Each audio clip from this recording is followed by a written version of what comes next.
The city lights glittered below, a silent, sprawling galaxy of human striving. From his apartment on the 45th floor, David could see it all, a kingdom of glass and steel that reflected his own story of success. He had the career that others envied, the possessions that advertisements promised would bring fulfillment, the social calendar filled with faces and noise. He had meticulously built a life that ticked every box, crafting an identity of strength, accomplishment, and control. But now, in the quiet of the evening, standing before the vast window that was supposed to be a portal to his triumphs, a profound and unsettling emptiness echoed back at him. He caught his reflection in the dark glass, a silhouette against the city's glow. The face was familiar, the suit was expensive, but the person looking back was a stranger. A question, not born of intellect, but from a deep, hollow ache, surfaced without his consent.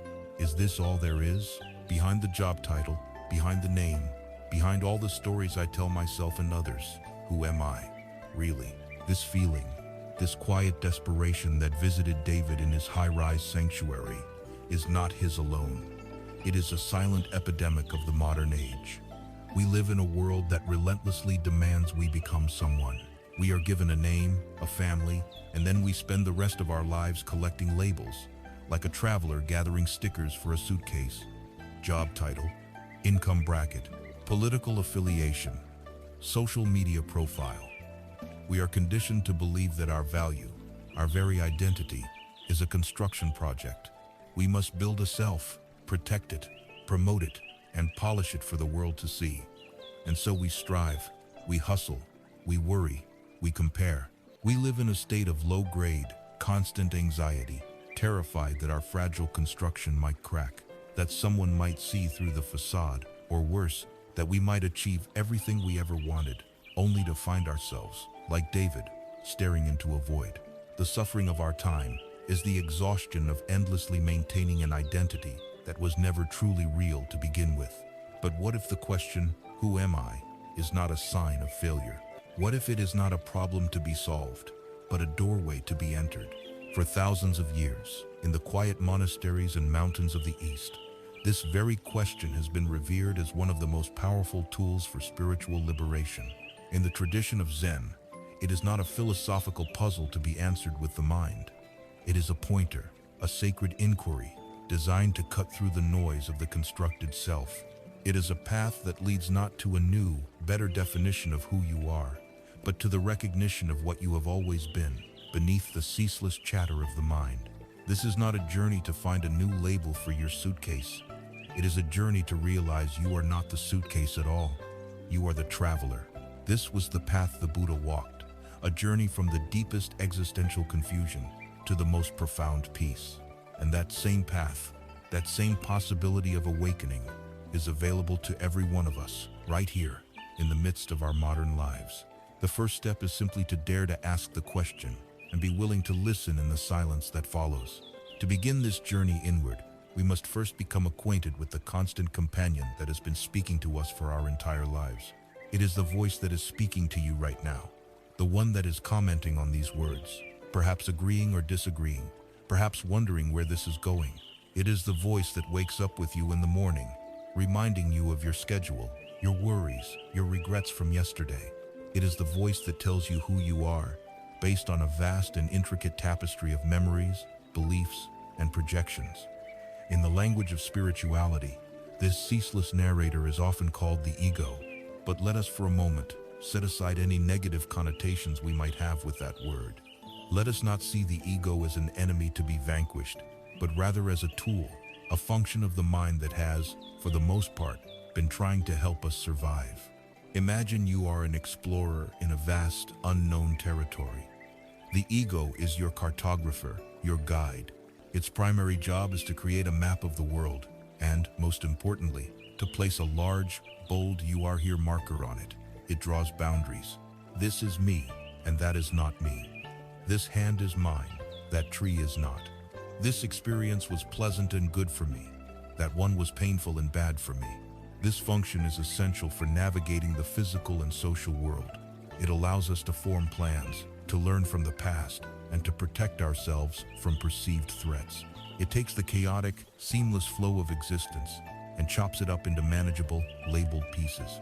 It creates the story of me, a protagonist on a grand adventure called my life. It is the author of our personal mythology, complete with an origin story, a cast of supporting characters and villains, a list of triumphs and tragedies, and a desperate, driving need to know how the story will end. The problem is not that the map exists. The problem is that we have mistaken the map for the territory. We have become so engrossed in the story that we have forgotten we are the reader. This inner narrator is a relentless storyteller. It dips its pen into the ink of the past, replaying old conversations, reliving old hurts, and basking in the faded glory of past achievements. It convinces you that you are your past. The successes define your worth, and the failures define your shame. It creates a heavy bag of memories that you carry everywhere, believing that this collection of ghosts is your identity. Then, with the same pen, it writes furiously into the future, sketching out elaborate fantasies of what you must achieve to be happy, and terrifying scenarios of what you might lose. It is the source of all anxiety, for anxiety cannot exist without a projection into the future. It lives in a perpetual state of either longing or dread, of I hope and what if. And in the present moment, it is never silent. It is a constant commentator, a judge. It looks at every situation, every person, every experience, and immediately attaches a label: good, bad, right, wrong, better than, worse than. This car is better than my car. Her life looks happier than my life. I handled that situation badly. I am not as smart as they are. This endless stream of judgment and comparison is the background noise of most of our lives, a static of dissatisfaction that keeps us from ever truly being at peace with what is. The great liberating secret, the first monumental step on the path to inner freedom, is the realization that you are not this voice. You are the one who hears it. This is a shift in identity so profound, it can change everything. For your entire life, you have been identified with the narrator, with the thoughts and the stories. You have believed that you are the voice that worries, the voice that judges, the voice that remembers.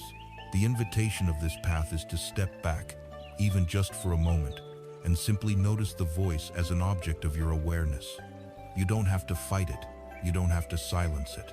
You only have to recognize it for what it is: a pattern of energy in the mind, a series of thoughts passing through. You are the awareness in which the voice appears. You are the silent, spacious sky, and the voice is just a cloud passing by. For a lifetime, you have been chasing clouds, believing you are a cloud, suffering when the storm clouds gather. The first taste of freedom is realizing you are the sky, eternally untouched by the weather that passes through it. There is a classic Zen story that perfectly illustrates this. A man was meditating in his small boat on a vast, quiet lake. The afternoon was still, the water like glass. He had his eyes closed, deeply absorbed in the peace of the moment. Suddenly, a jarring thud struck the side of his boat, jolting him from his tranquility. His eyes flew open, and a wave of anger surged through him.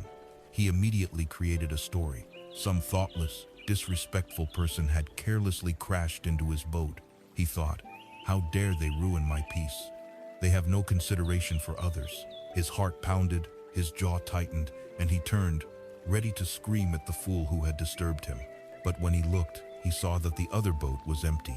It had simply been carried by a gentle current until it drifted into his. In that instant, his anger vanished completely. There was no one to be angry at. There was no villain, no perpetrator. There was only an empty boat and an event that happened. All the rage, all the stories of disrespect and carelessness had been a complete fabrication of his own mind, projected onto a neutral event. We spend our entire lives shouting at empty boats. A colleague makes a comment we perceive as a slight. An empty boat has bumped into us. Immediately, our inner narrator creates a story of their malicious intent, their jealousy, their arrogance. We are caught in a storm of resentment. A driver cuts us off in traffic, another empty boat. We construct a whole personality for this anonymous driver, filling their empty vessel with our assumptions and our rage. A loved one seems distant. An empty boat, we fill it with our fears of rejection and our stories of not being loved enough. The suffering is not in the event itself, the bump. The suffering is in the story we tell ourselves about the bump. It is in our absolute conviction that there is an enemy pilot in the other boat. The practice of mindfulness, of recognizing the narrator, is the practice of learning to see the boats for what they are: empty. They are simply events, arising and passing in the vast space of our awareness. When you can see the boat is empty, the anger has no ground to stand on. The fear has no one to blame.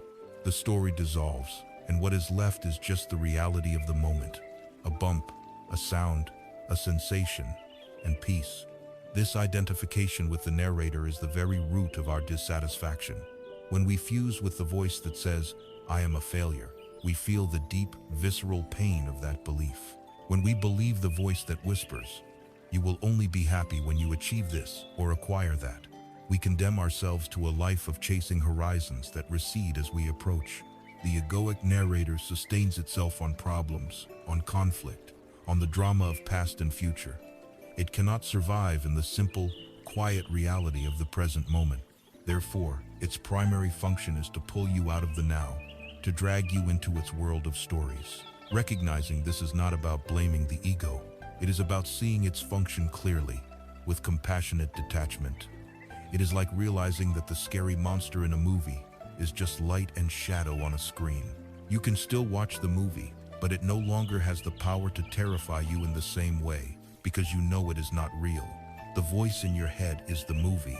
You are the one watching. This is the beginning. Simply noticing the storyteller. This is the first, most crucial step in answering the question, "Who am I?" By first discovering who you are not. You are not the story. You are not the voice in your head. Having recognized the presence of the inner narrator, we can now examine its primary building material, the very substance from which it constructs its endless stories, thought itself. Our minds are factories of thought. From the moment we wake until the moment we fall asleep, and even in our dreams, there is a ceaseless production line of images, words, judgments, memories, and plans. It is a constant, churning river of mental activity. And for most of our lives, we have been carried away by this river, believing that we are the river. We believe that its currents are our destiny, its turbulence is our turmoil, and its direction is our own. The first and most liberating understanding we can come to is that the mind thinks, just as the heart beats. We do not condemn our heart for beating. We do not feel personally responsible for each contraction that pumps blood through our veins. We understand it as a natural, autonomic process, essential for life. We must learn to see the thinking process in the same light. The mind's nature is to produce thoughts. It is what it does. It is an evolutionary survival tool designed to analyze, predict, and solve problems. To feel guilty or frustrated because you have a busy mind is like feeling guilty for having a functioning heart. It is a source of unnecessary suffering. The goal is not to stop the river of thought, an impossible and exhausting task, but to learn how to sit on the bank and watch it flow by without needing to jump in. A powerful and ancient metaphor for this relationship is that of the sky and the clouds. Your true nature, the awareness that you are, is like the vast, open, boundless sky. It is always present, always peaceful, always whole and complete. Thoughts, on the other hand, are like the clouds. They are transient phenomena that drift through the sky of your awareness. Some days, the sky is filled with light, fluffy, white clouds. These are our happy thoughts, our pleasant memories, our creative ideas. On other days, dark, heavy storm clouds gather. These are our anxieties, our sad thoughts, our angry ruminations. For our entire lives, we have made a fundamental error in identification. When a dark cloud appears, we point to it and say, "That is me. I am sad. I am anxious." We collapse our entire sense of being into the shape and texture of a temporary weather pattern. We forget that we are the sky, and we begin to believe we are the storm. The storm feels overwhelming and all-encompassing because we have shrunk our identity to fit inside of it. The practice of disidentification is the practice of remembering that you are the sky. It is the conscious and gentle withdrawal of your belief in the clouds. When a thought arises, you simply notice it. You see it as a cloud drifting through the vastness of your being. You don't have to push it away or cling to it. You don't have to judge it as a bad thought or praise it as a good one. You simply allow it to be there, knowing that, like all clouds, it will eventually change its shape and drift away, leaving the pristine sky untouched. This simple shift in perspective is the beginning of the end of suffering. Why? Because the sky is never harmed by the storm. The sky holds the thunder, the lightning, and the rain, but it is never burnt by the lightning or soaked by the rain. It remains in its essential nature, peaceful and undisturbed. When you identify with the sky of awareness, you find within you a place of refuge that is untouched by the passing turmoil of your mind. A thought of fear can pass through, but you are not afraid. A thought of anger can arise, but you are not angry. You are the space in which these experiences are happening. There is a famous Zen story that speaks directly to this human tendency to be full of our own thoughts. A very learned and respected academic, a man who had read all the great philosophical texts and religious scriptures, came to visit an old Zen master. He wanted to learn about Zen. As the master welcomed him, the scholar began to talk. He talked endlessly about his own deep understanding of spirituality, quoting various texts, explaining complex doctrines, and showcasing the vastness of his intellectual knowledge. The old master listened patiently and quietly, and then suggested they have some tea. He brought out the tea set, and as the scholar continued to speak, the master began to pour tea into his guest's cup. He filled the cup to the brim, but he did not stop pouring. The tea overflowed, spilling out of the cup and running all over the table. The scholar, alarmed, cried out, "Stop, the cup is full, no more will go in." The old master stopped pouring, looked at the scholar, and said calmly, "Like this cup, you are full of your own opinions and speculations. You are overflowing with your thoughts and concepts. How can I show you Zen unless you first empty your cup?" We all come to the present moment with a full cup. Our minds are brimming with preconceived ideas, judgments, worries, and beliefs about how things are, how they should be, and what it all means. This mental content acts as a thick filter, preventing us from ever having a direct, unmediated experience of reality. We don't taste the tea, we taste our idea of the tea. We don't see the sunset. We see a sunset filtered through our thoughts about beauty, time, and endings. Emptying your cup does not mean becoming stupid or ignorant. It means cultivating a beginner's mind. It is the practice of setting down your conceptual baggage, even for a moment, to allow reality to present itself to you as it is, not as you think it is. It is the humility to admit that your thoughts about life are not life itself. This creates a space for genuine insight to arise. It is only from an empty cup that something new can be received. When we are not so full of our own mental noise, we can actually hear the subtle wisdom of the present moment.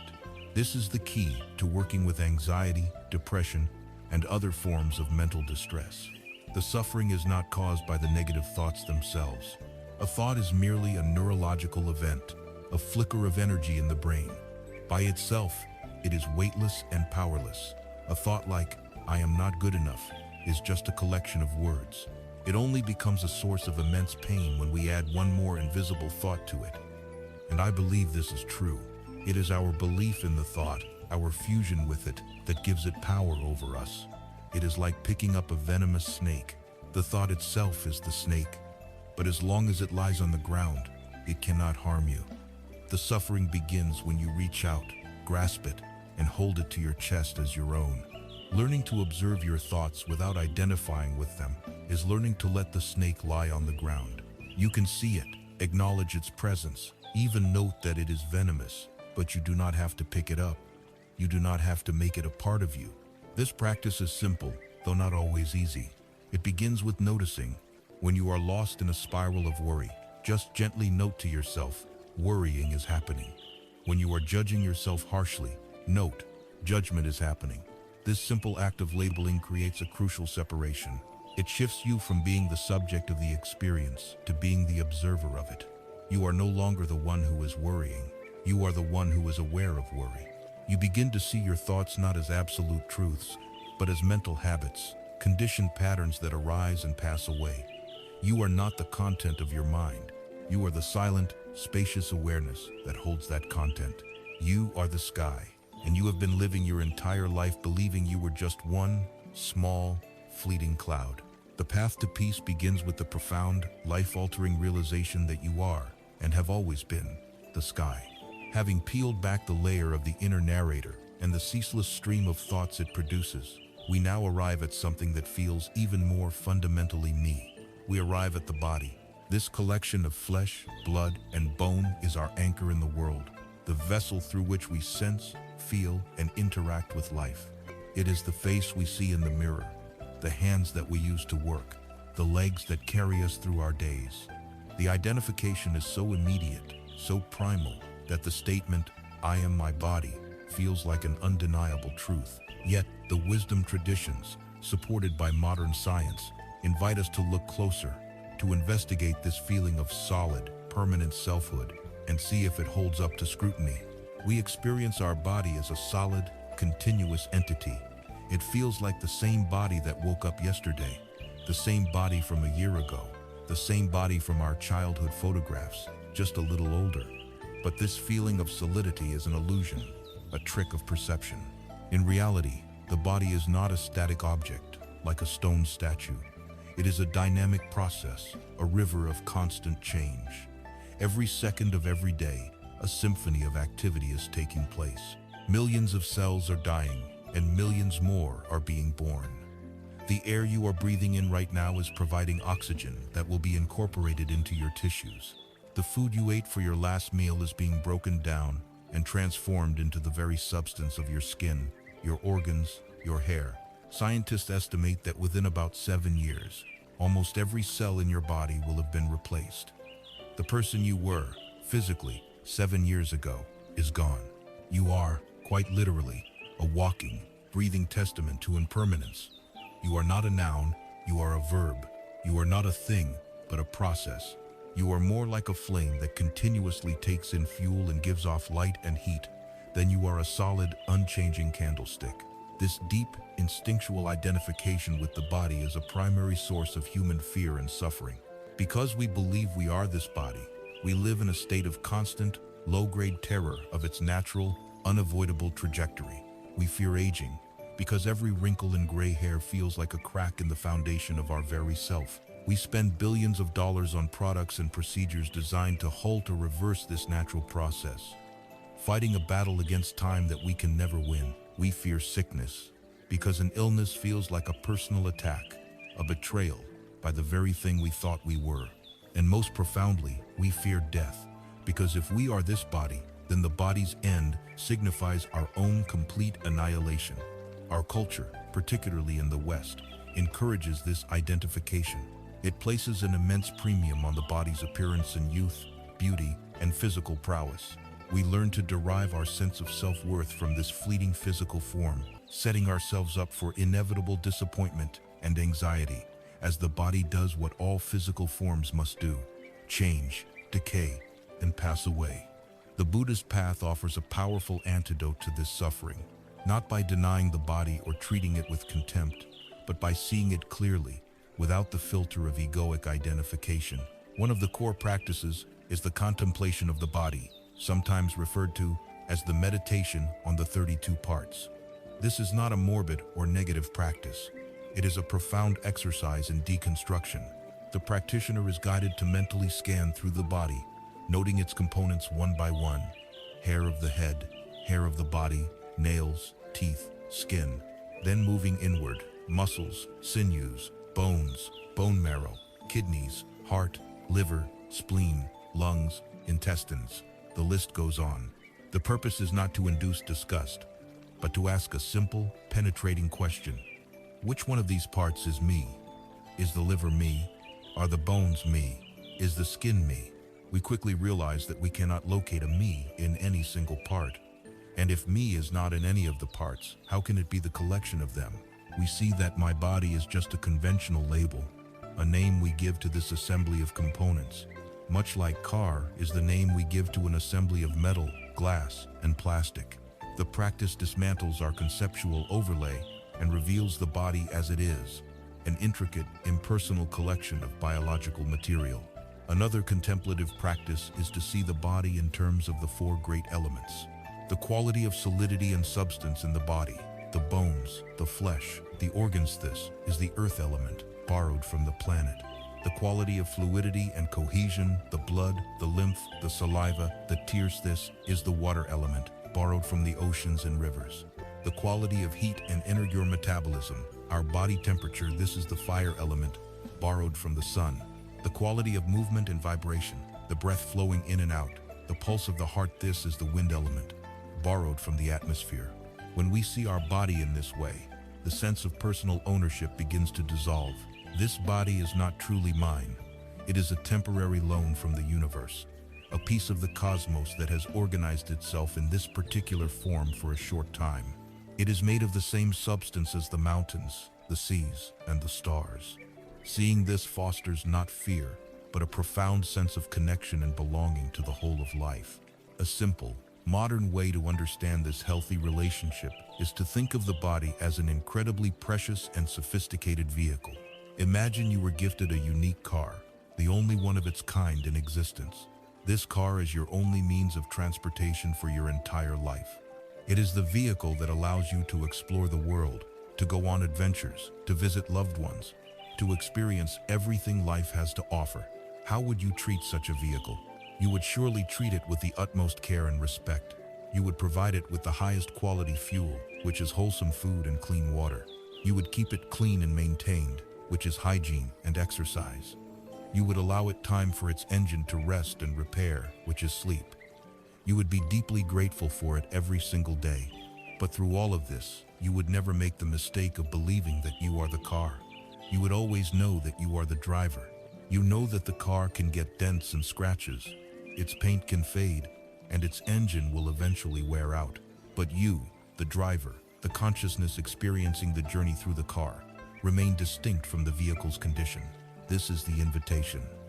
To shift your identity from the vehicle to the driver, to inhabit your body with love, care, and gratitude, while knowing that your essential nature is the formless awareness that is experiencing life through the body's senses. When you adopt this perspective, your relationship with pain changes. Instead of thinking my back hurts, which reinforces a personal story of suffering, you can learn to observe. There is a sensation of pain in the back. This subtle shift in language and perception creates space. It transforms a personal crisis into an impersonal observation. Your relationship with aging changes. It is no longer a personal failure, but the natural, graceful weathering of a beloved vehicle that has served you well. Your relationship with death changes. The end of the body is no longer the end of you, but simply the end of one particular journey in one particular vehicle. You are the driver, not the car. You are the consciousness that perceives, not the physical form that is perceived. By learning to rest as this formless awareness, you can live in this world, in this body, with a sense of freedom and fearlessness that is not dependent on the body's fleeting condition. You are not your body. You are the life that animates it. We have journeyed inward, past the ceaseless narrator in the mind and the illusion of its thoughts. We have looked closely at the physical body and seen it not as a solid self, but as an ever-changing process. Now, we arrive at what is perhaps the most powerful and compelling force in our inner world, our emotions. Feelings of joy, anger, sadness, fear, and love seem to define the very texture of our existence. They are the colors of our life's painting. When a powerful emotion arises, it can feel all-encompassing, like the only reality. It can dictate our actions, shape our perceptions, and convince us, with absolute authority, that it is who we are. In a moment of profound grief, we do not say, "I am a person experiencing grief." We say, "I am heartbroken." In a surge of rage, we do not say, "A feeling of anger is present." We say, "I am furious." We become the emotion. This identification is the source of immense turmoil. To understand how to find freedom, we can once again turn to the metaphor of the weather. Emotions are the weather of the soul. Joy is a bright, cloudless, sunny day. Sadness is a gentle, persistent rain.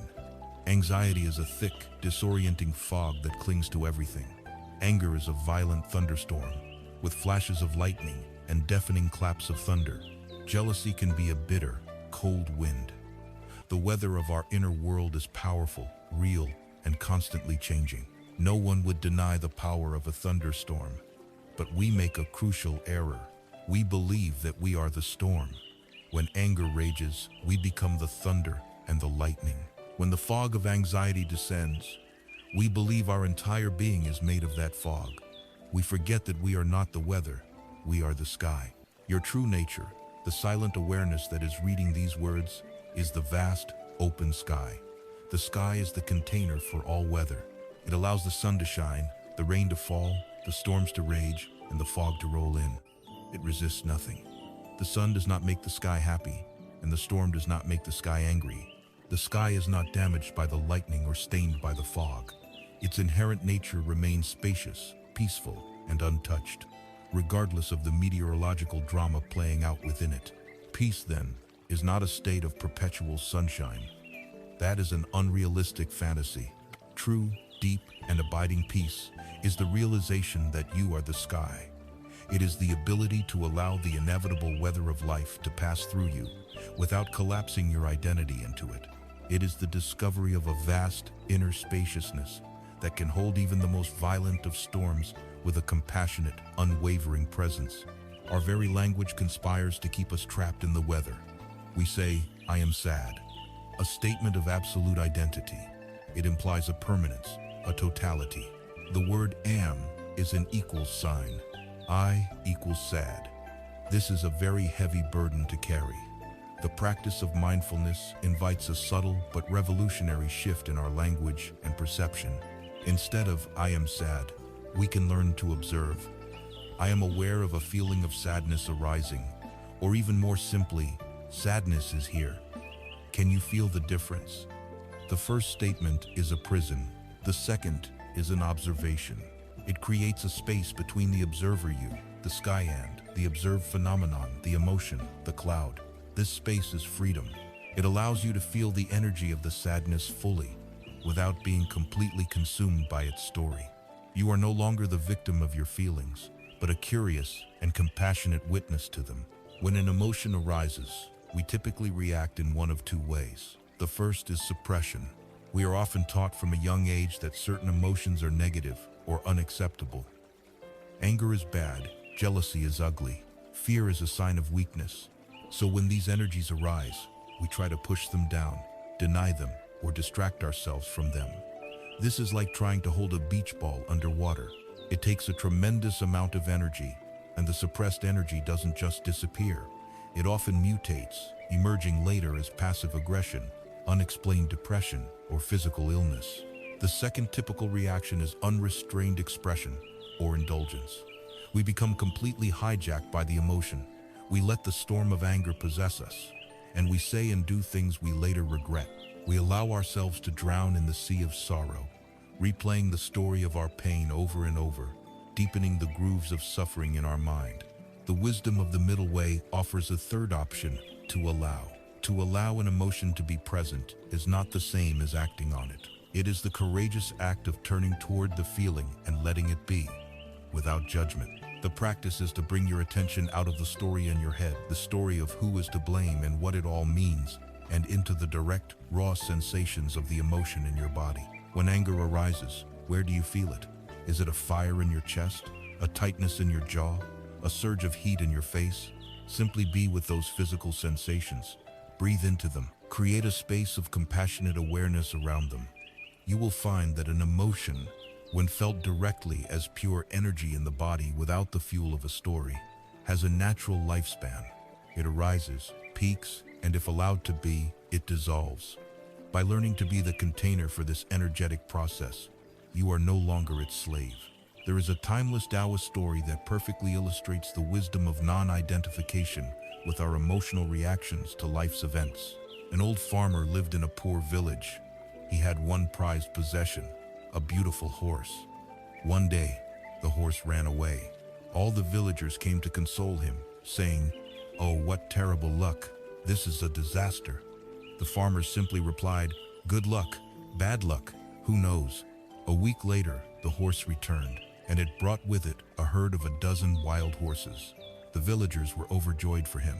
"What incredible good luck," they exclaimed. "You are a rich man now." The farmer just shrugged and said, "Good luck? Bad luck? Who knows?" The next day, the farmer's only son was trying to tame one of the wild horses when he was thrown off. and his leg was badly broken. The villagers were distraught. "Your only son, crippled. What horrible luck," the farmer replied calmly. "Good luck? Bad luck? Who knows?" A few weeks passed, and the emperor's army came to the village, forcibly conscripting all the able-bodied young men for a brutal war from which few would return. They took every young man, except for the farmer's son, because of his broken leg. The villagers gathered around the farmer, weeping with a mixture of relief for him and sorrow for their own sons. "You were right," they said. "Your son was spared. It was truly good luck." The farmer, looking out at the road where the soldiers had disappeared, replied softly, "Good luck? Bad luck? Who knows?" The villagers represent the ordinary mind, a mind that is constantly tossed about on the waves of emotion, labeling every event as good or bad, and riding the corresponding roller coaster of elation and despair. Their peace is fragile, completely dependent on external circumstances. The farmer, however, embodies wisdom. He lives in the spaciousness of the sky. He understands that life is a complex, interconnected web, and that the ultimate meaning of any single event is impossible to know. His refrain, "Who knows?"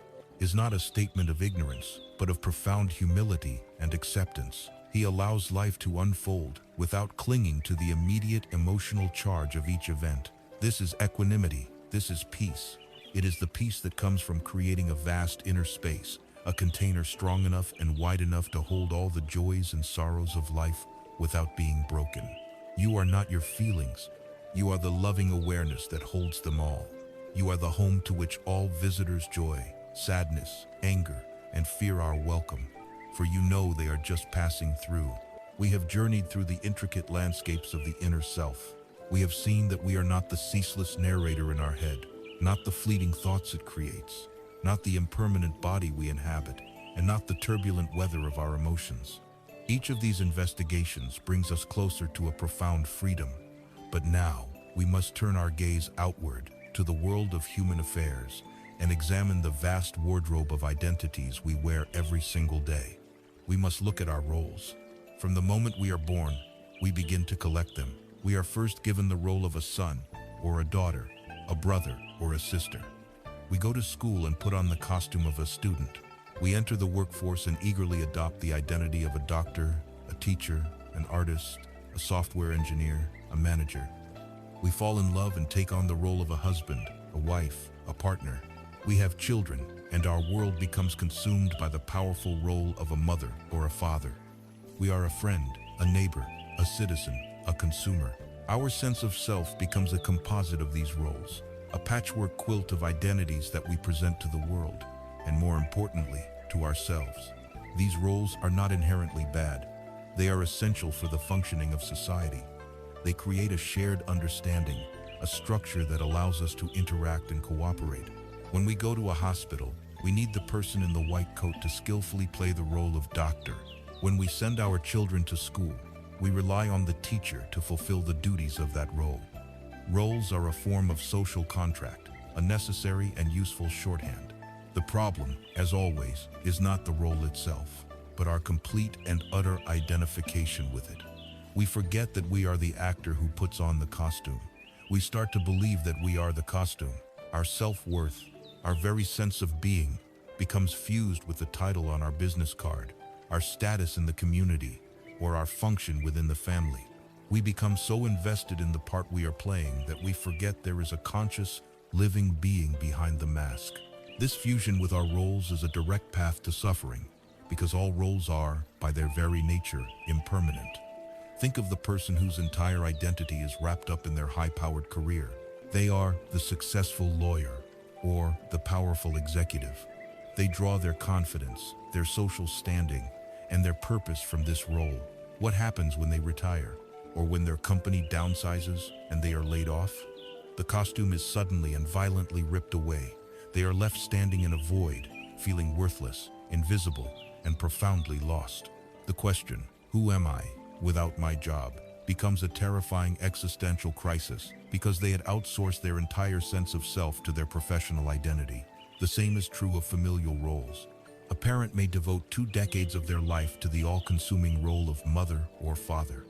It is a role filled with love and purpose. But what happens when the children grow up and leave home to start their own lives? The role as they knew it dissolves, leaving behind a painful emptiness and a crisis of purpose. If I am not needed in this way anymore, the thought goes, then who am I? There is an ancient story that powerfully illustrates the conditional and fragile nature of our roles. A wise and powerful king, beloved by his people, found himself one day pondering the nature of his identity. He wondered, do people respect me, the man, or do they simply respect the crown on my head and the power it represents? Determined to find the answer, he devised a plan. In the dead of night, he removed his fine silk robes, his heavy gold chains, and his magnificent crown. He dressed himself in the tattered, filthy rags of a street beggar, and under the cloak of darkness, slipped out of the palace and into the bustling streets of his own capital city. The experience was a brutal shock. The man who was accustomed to people bowing before him was now utterly invisible. People pushed past him without a second glance. If they did look at him, it was with contempt and disgust. When he timidly asked for a piece of bread, he was cursed and told to get a job. He felt the gnawing pangs of real hunger and the bone-deep chill of the evening air for the first time in his life. The power, the respect, the identity of king had vanished completely. In that moment of profound humility, shivering in a dark alleyway, he understood. He was not the king. He was not the beggar. He was the silent awareness that was experiencing both the luxury of the palace and the misery of the gutter. His identity as king was not an inherent quality, but a role, a costume conferred upon him by external symbols and the collective agreement of others. We are all, in our own way, that king. We walk through life wearing our modern-day Crown Sour university degrees, our job titles, our social media profiles, our expensive cars. We grow attached to these symbols and mistake them for our true self. The practice is to mentally and compassionately strip ourselves of these roles from time to time, to sit quietly and ask, without my profession, without my role as a parent, without my role as a spouse, without my reputation, who is here? What remains when the costumes are removed? When you ask this question honestly, you begin to touch upon something deeper. You begin to sense a quiet, abiding presence. This is the presence of awareness itself.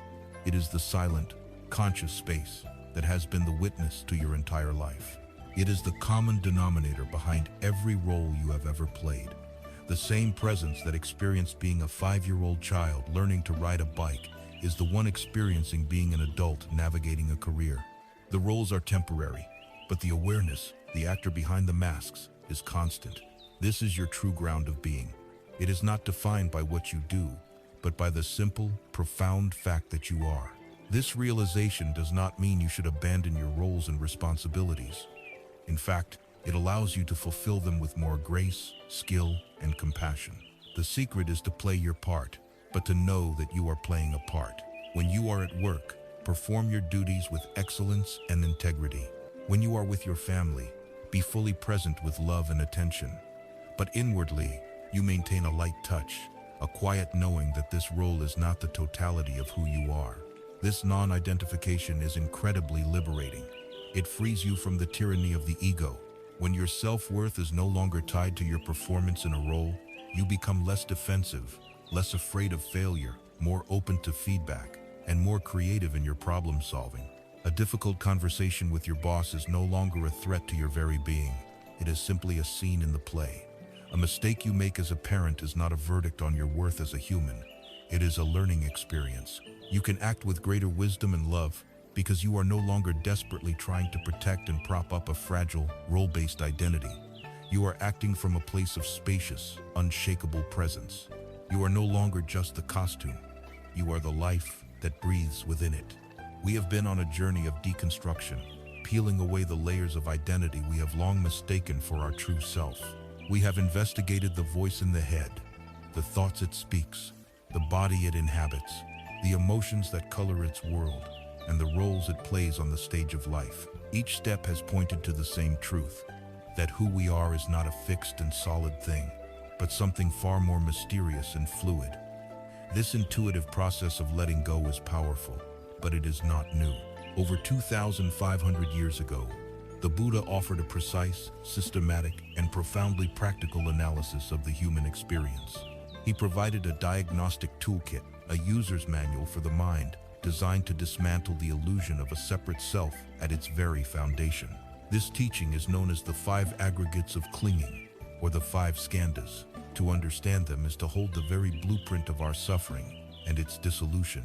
The core insight of this teaching is that what we call a person, a self, or an I, is not a unified entity, but a dynamic interplay of 5 distinct, ever-changing processes. Imagine a corporation. We might call it Acme Inc. But Acme Inc. is just a name. It has no existence separate from its departments: research and development, manufacturing, marketing, human resources, and the electricity that powers the whole building. The self is like that. It's a convenient label we apply to the combined functioning of these 5 departments. There is no separate CEO sitting in a corner office of the mind, owning and controlling these processes. The feeling of being a CEO is simply an emergent property that arises when the 5 departments work together. Let us look at each of these 5 aggregates, these 5 departments of the self, one by one. The first aggregate is form, in Sanskrit rupa. This is the department of the physical. It includes our body, with its skin, bones, organs, and blood. It also includes our 5 sense organs, the eyes, ears, nose, tongue, and the surface of the body.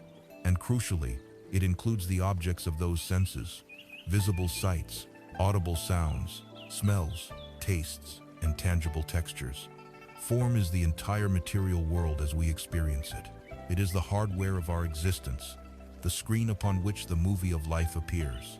It feels solid and real, but as we have seen, it is in a state of constant flux, a river of matter and energy. The second aggregate is feeling, Vedana. When one of our sense organs makes contact with a sense object, for example, when the eye sees a sight, feeling tone immediately arises. This is not a complex emotion yet. It is the raw, pre-verbal, energetic charge of the experience. It falls into one of 3 categories: pleasant, unpleasant, or neutral. The warmth of the sun on your skin is pleasant. The sound of a siren is unpleasant. The feeling of the floor beneath your feet is likely neutral.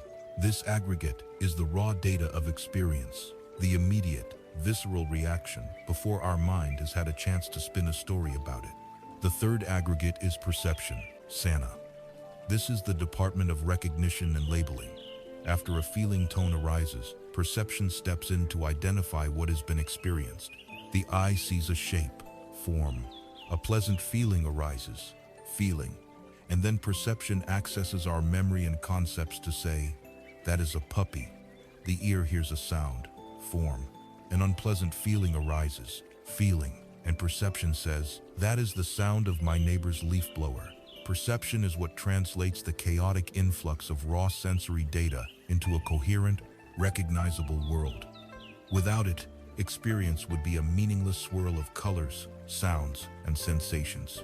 It's the mind's librarian, a sorting and labeling system. The fourth aggregate is mental formations, Sankhara. This is a vast and crucial category, encompassing all of our volitional activities and mental habits. It includes our thoughts, our intentions, our opinions, our beliefs, our biases, our moods, our desires, and our aversions. While feeling is the simple, pleasant, or unpleasant tone, mental formations are our reactions to that tone. A pleasant feeling arises, and the mental formation of craving or wanting more follows. An unpleasant feeling arises, and the mental formation of aversion or pushing away follows. This aggregate is the true engine of karma, because it is where our conditioned habits and conscious choices reside. It is the software that writes our responses to life, based on all our past programming. The inner narrator we met earlier lives here, in this bustling department of mental activity. The fifth and final aggregate is consciousness, Vijnana. This is the electricity that powers the entire corporation. It is the fundamental faculty of knowing, the basic awareness that makes any experience possible at all. It is not a single, monolithic entity, but rather arises in dependence upon the other aggregates. There is eye consciousness, which is the simple knowing of a sight. There is ear consciousness, the knowing of a sound. There is mind consciousness, the knowing of a thought or a feeling. Consciousness is the light that illuminates the object. Without this light of awareness, the other four aggregates would exist in darkness, unexperienced.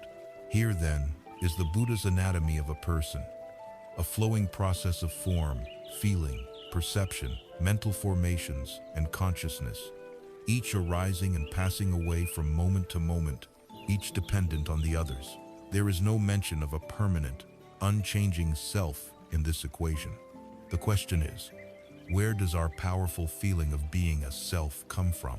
The ancient text, The Questions of King Milinda, offers the most famous and clarifying analogy. The Greek king Milinda, a formidable intellectual, sought to challenge the Buddhist monk Nagasena on this very point. The king arrived in a magnificent war chariot. He asked Nagasena, "Venerable sir, you say there is no permanent self, but I am speaking to you, and your fellow monks call you Nagasena. What is this Nagasena?" Nagasena, in response, asked the king, "Your Majesty, how did you arrive here?"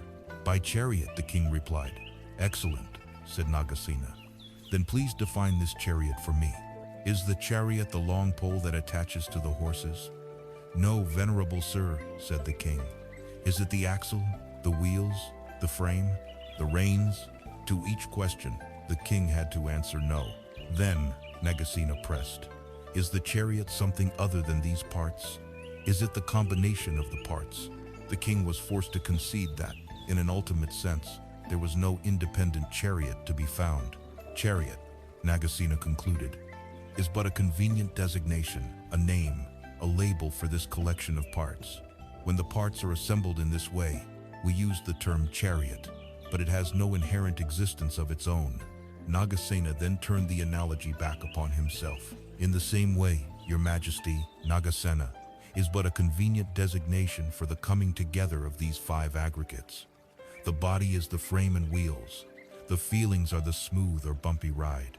The perception is the driver recognizing the road. The mental formations are the intention to steer, and consciousness is the awareness of the journey.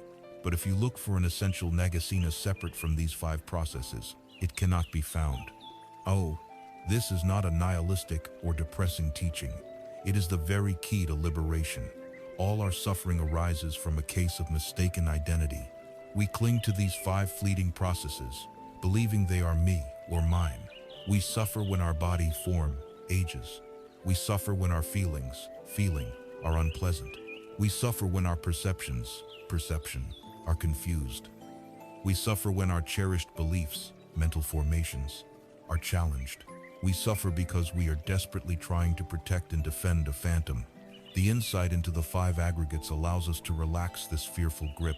When a difficult thought or emotion arises, we no longer have to take it so personally. We can see it for what it is, an impersonal process, a mental formation arising and passing away in the field of consciousness. There is no need to build a solid self around it. There is just the flow, the process, the river of experience. Seeing this clearly, we stop fighting the river, and in that surrender, we find our freedom. Having taken apart the machinery of the self with the five aggregates, we have seen that what we thought was a solid entity is in fact a collection of dynamic, flowing processes. Now, we must examine the fundamental law that governs not only these five processes, but everything in existence, from the furthest star to the most fleeting thought. This is the law of impermanence. In the language of the Buddha, it is called anicca. It is not a bleak or pessimistic philosophy, but a deep, unflinching look at the nature of reality. It is the first of the three universal characteristics of existence, and understanding it is the bedrock of wisdom. The ancient Greek philosopher Heraclitus famously said, "You cannot step into the same river twice, for other waters are continually flowing on." This perfectly captures the essence of impermanence. The river looks like a single, constant thing, but it is a process of ceaseless change. The water you touch one moment is gone the next, replaced by new water. But the insight is deeper still.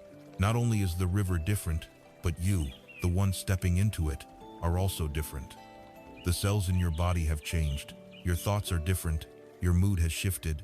Both the observer and the observed are caught in this unstoppable current of becoming and passing away. This is not just a poetic metaphor. It is the fundamental nature of the cosmos. Astronomers tell us of the birth, life, and death of stars, of galaxies colliding and reshaping over billions of years. Geologists show us mountains rising and eroding into dust. On a human scale, we see the seasons turn, relationships evolve, cultures shift, and in the microcosm of our own being, we see our bodies grow, age, and change. Our feelings arise and vanish. Our opinions shift with new information. There is not a single, static, permanent thing to be found anywhere in the universe. Everything is a temporary manifestation, a wave rising and falling in the great ocean of existence. If this is a simple, universal fact, like gravity, why is it so crucial to our inner well-being? Because the root of almost all our human anguish lies in our profound resistance to this law. Suffering, or dukkha, is not inherent in the fact that things change. The suffering is created by our craving, our clinging, our desperate demand that impermanent things become permanent. We fall in love and experience a moment of perfect joy, and immediately, the mind creates a demand. This must last forever.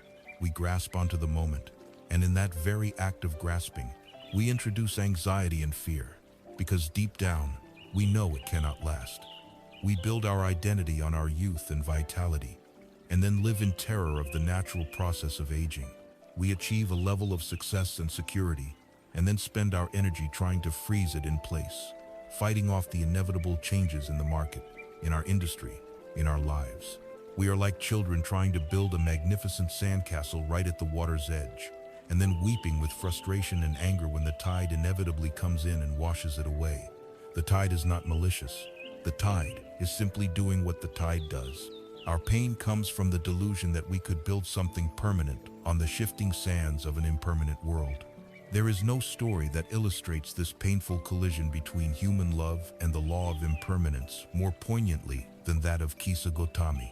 She was a young woman who lived in the time of the Buddha, and her love for her first and only child was absolute. The child was her entire world. One day, the unthinkable happened. The child fell ill and died. Kisa Gotami was consumed by a grief so vast and so total that her mind refused to accept the truth.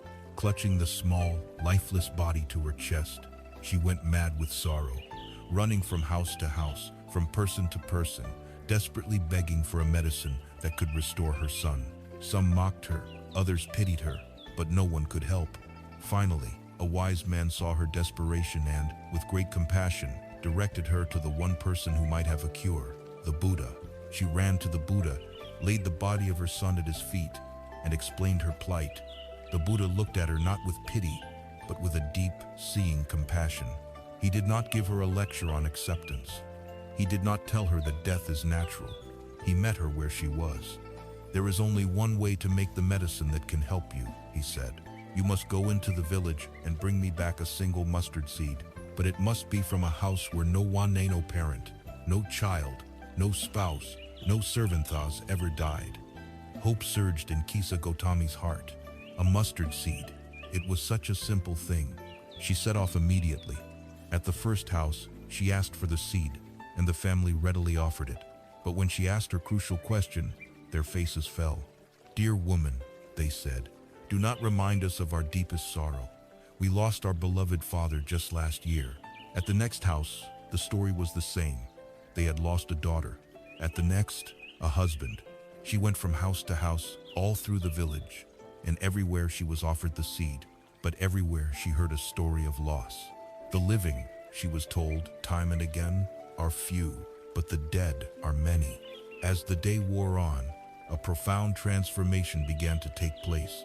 Her frantic, personal, isolating grief began to soften as it was immersed in the vast, universal river of human sorrow. She realized that her pain was not unique. Every single person she met had been touched by the hand of death. The loss she felt was not a singular curse upon her, but a shared condition of being alive.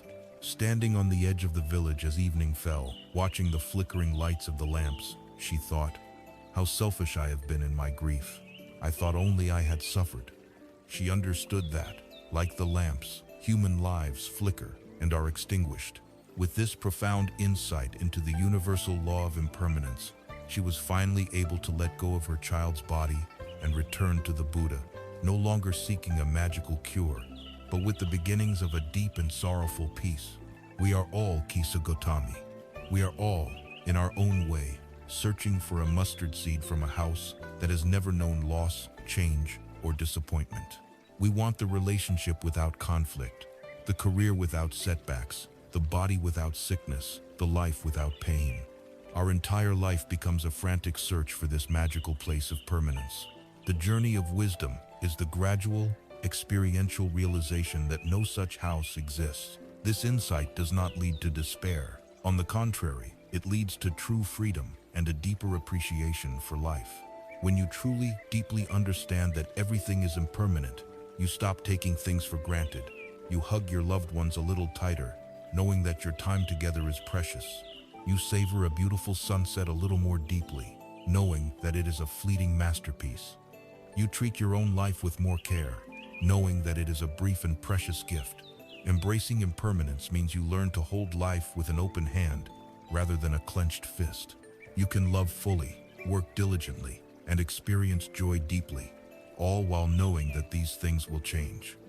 This brings a quality of lightness and grace to your life.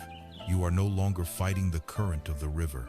You are learning to dance with it. Having seen that the entire universe, including our own mind and body, is a flowing river of impermanence, we arrive at a crucial turning point. We must now face the inevitable consequence of living in such a world. What happens when a being who craves stability and permanence is placed within a reality defined by constant change? The Buddha's answer to this question is direct, unflinching, and profound. It is the first of his Four Noble Truths, the very cornerstone of his teaching. The answer is that there is an inherent unsatisfactoriness to conditioned existence. In the Pali language, this is called dukkha. The word dukkha is often translated simply as suffering, but this can be misleading. It has a much richer and more subtle meaning. To say life is suffering sounds pessimistic, even nihilistic, as if the Buddha were denying the existence of joy, happiness, and beauty. This is not the case at all. A better translation of dukkha might be unsatisfactoriness, stress, or a fundamental dis-ease. The first noble truth is not a metaphysical judgment on the value of life. It is a pragmatic diagnosis of a condition. Imagine a great physician. A good doctor does not begin by making vague promises or denying the patient's symptoms. A good doctor begins with a clear, honest, and precise diagnosis. The Buddha is often called the great physician, and his first noble act is to look at the human condition with radical honesty and say, there is dukkha. To acknowledge this is not to be negative, it is to be courageous. It is the first essential step toward healing. To understand our condition, the Buddha analyzed this dukkha and saw that it manifests in three distinct ways. The first is the most obvious, the suffering of suffering, dukkha dukkha. This is the raw, undeniable pain of life that we all recognize. It is the physical pain of a stubbed toe, a chronic illness, a searing headache, the pains of aging and death. It is the mental and emotional pain of grief when we lose a loved one, the sting of being rejected or betrayed, the despair of depression, the frantic energy of anxiety, the frustration of not getting what we want. This is the overt suffering, the clear ouch of existence that requires no special insight to identify. The second type is more subtle and perhaps more pervasive. It is the suffering of change, viparinama dukkha. This is the unsatisfactoriness that is woven into the very fabric of our happiness. This sounds like a contradiction, but it points to a deep truth about our experience. Because all things are impermanent, our pleasant experiences are also impermanent. Therefore, every moment of happiness contains within it the seed of its own disappearance, and thus the potential for suffering. Think of a perfect vacation. The joy is real, but it is often accompanied by a subtle background anxiety. Oh no, there are only 3 days left. The pleasure of eating a delicious meal is wonderful, but it is fleeting, and its end can leave a feeling of lack. We achieve a long sought-after goal, and for a moment there is elation, but it soon fades, replaced by the need for the next achievement. This is the suffering inherent in clinging to pleasant experiences. Imagine you cup your hands. and someone pours cool, clear water into them. The sensation is wonderful, refreshing. You want to keep it, but the water immediately begins to trickle through your fingers. Your natural reaction is to tighten your grip, to clench your hands to try and hold on to the water. But the tighter you squeeze, the faster the water escapes. Soon, your hands are empty, and you are left with only the feeling of wetness and loss. This is the suffering of change. The pleasant experience is the water. Our desire to make it permanent is the clenching of our fists. Our suffering is not caused by the water itself, but by our futile attempt to hold on to it. Life is constantly pouring pleasant experiences into our hands, but we create anxiety and disappointment by demanding that they stay, by refusing to accept their fluid, transient nature. The third and most profound level is the suffering of conditioned existence, sankhara dukkha. This is the deepest and most subtle form of dukkha. It is the pervasive background hum of unsatisfactoriness that is present even when things seem to be going perfectly fine. It is the baseline anxiety that comes from being a fragile, temporary self in a vast, impersonal, and conditioned world. It is the feeling the character David felt in his high-rise apartment, surrounded by success, yet feeling a deep, nameless emptiness. It is the inherent friction of existence, the stress of having to constantly maintain and defend a self-concept. It arises from the very nature of being a composite of the five aggregates. We are a bundle of constantly changing physical and mental processes, pretending to be a solid, permanent entity. This pretense, this fundamental error in identity, requires a constant output of energy and creates a subtle, underlying tension. It is the feeling that something is not quite right, that no matter how good things get, we are never completely, deeply at ease. This is sankhara dukkha. To acknowledge these truths is noble because it is an act of seeing reality clearly, without flinching. It is the opposite of weakness. It takes immense courage to admit that our sandcastle will be washed away, that the water will always slip through our fingers, that there is a baseline hum of anxiety in our lives. But only by seeing this diagnosis clearly can we begin to inquire about its cause and its cure. The Buddha's teaching is ultimately one of profound optimism, because after diagnosing the illness of dukkha, he states with certainty that there is a cause for it, that there is an end to it, and that there is a clear path to that end. The goal of this spiritual path is not to create a life that is free from the first type of suffering. We will all experience physical pain and the loss of loved ones, nor is it to create a life free from the second type. Pleasant moments will always come to an end. The goal is to uproot the third and deepest type of suffering, sankhara dukkha. When we do this, our relationship to the first two types is utterly transformed. We can still experience pain, but we no longer need to suffer from it. We can still experience happiness, but we no longer cling to it in fear. We find a peace that is not dependent on circumstances, a peace that underlies both the pleasure and the pain. We find that we are the deep, still ocean that is untroubled by the waves on its surface. By understanding dukkha, we have correctly identified the problem. We have named the disease. Now, we are ready to investigate its source, to follow the diagnostic path laid out by the great physician and ask the most important question: where does all this unsatisfactoriness come from? We have walked a path of careful investigation, following the Buddha's precise map of the human experience. We have analyzed the so-called self into its 5 constituent parts form: feeling, perception, mental formations, and consciousness. We have seen how each of these is governed by the universal law of impermanence, or anicca, a relentless current of change. And we have understood that our resistance to this current, our clinging to these fleeting processes as if they were solid and lasting, is the direct cause of our deep-seated unsatisfactoriness, or dukkha. Now, we arrive at the heart of the matter, the culmination of these insights. We arrive at the third and most transformative characteristic of existence, a truth so profound it can shatter the very foundations of our suffering. This is the truth of no self, or anatta. Of all the teachings in Buddhism, anatta is perhaps the most frequently misunderstood and the most initially unsettling.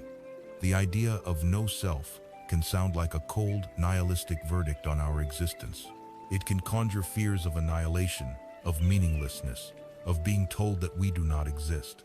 It is crucial, therefore, to be very clear about what anatta is not. It is not a declaration that you are not here, reading these words, having this experience. The experience is real. Anatta does not mean non-existence. It means no independent, separate, permanent self. It means that if you search through all the components of your mind and body, you will not find a central, unchanging core, a little homunculus or CEO who is the owner of your experiences. The self we feel so viscerally is not a solid entity. It is a dynamic process. It is not a noun. It is a verb. Think of a house. We look at a structure of wood, bricks, glass, and wires, and we apply the conceptual label, house. We all agree on what a house is, but there is no independent house essence floating inside the walls, separate from the building materials. If you take away all the parts, there is no house left over. In the same way, the word self is a convenient label we apply to the assembly of the five aggregates. We mistake the label for a real, standalone thing. But when we look closely, as we have been doing, we find only the changing processes of body, feelings, thoughts, and consciousness. There is no separate me behind them, pulling the strings. The sense of me is an emergent property that arises from the interaction of these processes, just as the quality of wetness arises from the interaction of H2O molecules. Perhaps a more dynamic analogy is that of a flame on a candle. Look at a flame for a minute. Is the flame you see now the same as the one you saw a second ago? No, because the molecules of wax and oxygen that it is consuming are completely different. Is it a totally different flame then? No, that doesn't seem right either, because there is a clear and undeniable continuity. The flame is not a static thing. It is a continuous process. It is an event that depends entirely on conditions: the wick, the wax, the ambient air. If you take away the conditions, the flame vanishes. The self is exactly like this flame.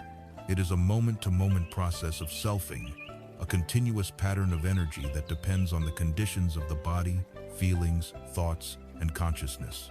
It has continuity, but it has no permanent, unchanging essence. It is not a thing that has experiences. It is the very process of experiencing itself.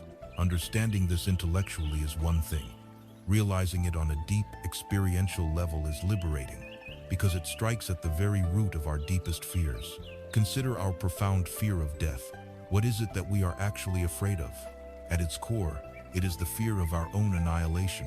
It is the terror that this me, this precious identity we have spent a lifetime building, loving, and defending, will be utterly extinguished and cease to exist. This fear is the source of tremendous anxiety throughout our lives. But the insight of anatta reveals that this solid, separate me we are so afraid of losing is a conceptual illusion to begin with. There was never a fixed, independent entity to be annihilated. What we are is a process, a pattern, a wave in the great ocean of existence. When a wave crashes on the shore, is the water destroyed? No, it simply changes form, returning to the ocean from which it arose. Realizing anatta is like the wave realizing its own watery nature. The fear of dissolving, the fear of death, loses its terrifying grip, because we understand that we are not the temporary form of the wave, but the timeless essence of the ocean itself. This insight also frees us from the exhausting, lifelong labor of ego maintenance. Think of how much of our daily mental and emotional energy is spent on protecting and promoting our sense of self. We feel pride when our ego is praised and validated. We feel hurt, angry, or slighted when it is criticized or ignored. We constantly compare ourselves to other selves, leading to envy, jealousy, or arrogance. We worry about our reputation, our legacy, how we are perceived. This entire drama, with all its attendant anxiety and conflict, is predicated on the belief that there is a fragile me at the center of it all that needs to be defended. When we see through this illusion, we can finally lay down our arms. There is no need to be so defensive, because there is no static self to defend. There is no need to be so obsessed with self-promotion, because the self we are trying to promote is a fiction. We can relax. We can participate in life with a newfound lightness and ease, no longer taking everything so personally. The most beautiful and perhaps surprising consequence of realizing anatta is the spontaneous arising of compassion. The illusion of a separate self is what builds the walls between me and you. It creates the fundamental duality of self and other, which is the basis of all conflict, prejudice, and selfishness. When this illusion begins to dissolve, the walls become transparent. We start to see that the processes happening in us are the very same processes happening in them. We see that all beings are composed of the same 5 aggregates, are all subject to the same law of impermanence, and are all experiencing the same fundamental dukkha when they cling. The sense of radical separation gives way to a profound sense of kinship, of interconnectedness. Compassion, or karuna, is no longer a moralistic duty that we feel we should practice. It becomes the natural, effortless response of a heart that recognizes itself in another. Your suffering is felt as my suffering.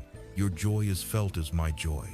The artificial boundary has been erased, and what remains is a vast, open field of shared existence. The teaching of anatta is not a denial of our humanity. It is an invitation to discover a far deeper and more expansive identity than the small, fearful self we have been conditioned to believe in. It is the ultimate letting go. It is the realization that we are not the isolated, static noun we thought we were, but a dynamic, interconnected verb. We are not a thing, but a happening. We are not the flame, but the lighting. We are not the wave, but the ocean. And in this realization lies the end of fear and the beginning of a boundless, compassionate engagement with the whole of life. We have journeyed deep into the heart of our own experience, dismantling the apparent solidity of the self and finding only the flowing, interdependent processes of the 5 aggregates. We have seen that these processes are marked by impermanence, or anicca, and that our clinging to them is the source of our deepest discontent, dukkha. This led us to the radical and liberating truth of no self, or anattathi realization that there is no fixed, independent driver in the machine, no permanent owner of our life. Now, we must take this profound insight and expand it, for the wisdom of the Buddha did not stop at the deconstruction of the individual. He saw that this same essential quality applies to everything in existence. This is the teaching of emptiness, or sunyata. The word emptiness can be a frightening one. In the English language, it brings to mind a desolate void, a cold nothingness, a lack. For this reason, it is the most profound and perhaps most easily misinterpreted of all Buddhist teachings. Let us be very clear from the outset. Sunyata does not mean that nothing exists. The world you see, the chair you feel beneath you, the sounds you hear, these things are not denied. Their conventional reality is affirmed. Emptiness does not mean non-existence. It means empty of a separate, independent existence. It means that no thing, no phenomenon, no object, no thought exists on its own, from its own side, under its own power. Everything is empty of a solid, unchanging, intrinsic self-nature. Think of a simple clenched fist. A fist certainly exists. You can see it. You can use it to knock on a door. But what is it, really? A fist is a temporary arrangement of a hand. Its existence is entirely dependent on the fingers, the thumb, and the palm being in a particular configuration. There is no fist essence that exists separately from the hand. If you open the hand, where does the fist go? It doesn't go anywhere. It has simply revealed its true nature, which was always empty of a separate self. The entire universe of form is like this fist. Everything we perceive is a temporary coming together of conditions, empty of any inherent, standalone reality. The key to understanding emptiness lies in its inseparable relationship with another core concept, interdependence or dependent origination. They are two sides of the same coin. It is because all things arise in dependence upon other things that they are empty of any independent self-nature. The great Vietnamese Zen master Thich Nhat Hanh offered a beautiful and simple meditation on this. He invited us to look deeply at a single sheet of paper. On the surface, it is a separate object. But what is it made of? To have this sheet of paper, we must first have a tree. But a tree cannot exist without the rain to water it, and the clouds to provide the rain. So the cloud and the rain are inside the paper. The tree cannot exist without the sunshine, the soil, and the air. So the sun and the earth are in the paper. The paper cannot exist without the logger who cut down the tree, and the logger cannot exist without the food he ate, which was grown by a farmer. The farmer, the logger, their parents, their ancestors, they are all present in this sheet of paper. The factory that turned the tree into pulp, the truck that transported it, the electricity that powered the machine saw of it is here. If you were to take away any one of these elements, if you take away the sunshine, for example, the sheet of paper could not exist. It is full of everything we might consider to be non-paper. Therefore, we must conclude that the paper is empty of a separate, independent self. Its entire existence is a web of connections, a manifestation of the entire cosmos. It inter-is with all that is. This profound insight is captured in the most famous and potent lines from the Heart Sutra, one of the great scriptures of Mahayana Buddhism. Form is emptiness. Emptiness is form. At first, this sounds like a cryptic Zen riddle, but with our new understanding, we can unpack it. Form is emptiness, means that any form we can perceive, this body, a mountain, a thought, this very sheet of paper is, when looked at deeply, empty of a separate self-nature. It is made only of non-form elements. It is a temporary manifestation of countless other conditions. But the sutra doesn't stop there. It continues. Emptiness is form. This is equally crucial. It means that emptiness is not some remote, abstract, nihilistic void that exists apart from our world. This very emptiness, this boundless field of interconnected potential, is what gives rise to the vibrant, dynamic, and beautiful world of form. Emptiness is not somewhere else. It is right here, manifesting as the particular shape of this tree, the specific color of this flower, the unique sound of this voice. They are not two. They are a non-dual dance, a seamless reality. The classic analogy for this is the relationship between a wave and the ocean. Imagine a single wave. It has a clear beginning and end. It has a unique format, can be large or small, gentle or powerful. From its own limited perspective, the wave might feel like a separate individual, looking at all the other waves with a sense of competition or alienation. It might feel pride in its height and a deep existential fear of its own death, the moment it will inevitably crash upon the shore and cease to be. This is the perspective of the ego, clinging to its temporary form. But at some point, the wave might have a moment of profound realization. It might realize that its true nature is not waveness, but water. It is, and has always been, the ocean. In that moment, the fear of death vanishes. How can the wave be destroyed by returning to the ocean when its very essence is the ocean? It doesn't cease to be a wave in that moment of realization. It still has its form, its movement, but its identity has expanded to include the whole. It knows that its temporary form is just a dance of the timeless, boundless water. We are that wave, and sunyata is the realization of our watery nature. When we truly grasp this, the rigid distinction we make between me, the subject, and the world, the object, begins to dissolve. The illusion of a separate self creates the illusion of a separate world. But if the self is empty, and the world, the sheet of paper, the tree, the other personas also empty, then where is the boundary? We come to see that the seer and the seen, the hearer and the sound, the consciousness and the object of consciousness are not two separate things. They arise together, inseparably, as part of a single, unified field of experience. The universe is no longer a collection of discrete objects that I, a separate subject, observe. The universe is a single, seamless, holographic process, and we are not just in it, we are it. Emptiness, then, is not a lack. It is the ultimate potentiality. It is a dynamic, fertile, and vibrant ground from which all possibilities arise. It is the recognition that nothing is fixed, nothing is separate, and everything is intimately interconnected. This understanding does not lead to a detached indifference. It leads to the most profound intimacy with life. Every object, every person, every moment becomes sacred, because we see it not as a standalone thing, but as a precious manifestation of the entire cosmos. Realizing anatta, no self, frees the person. Realizing sunyata, emptiness, frees the entire world.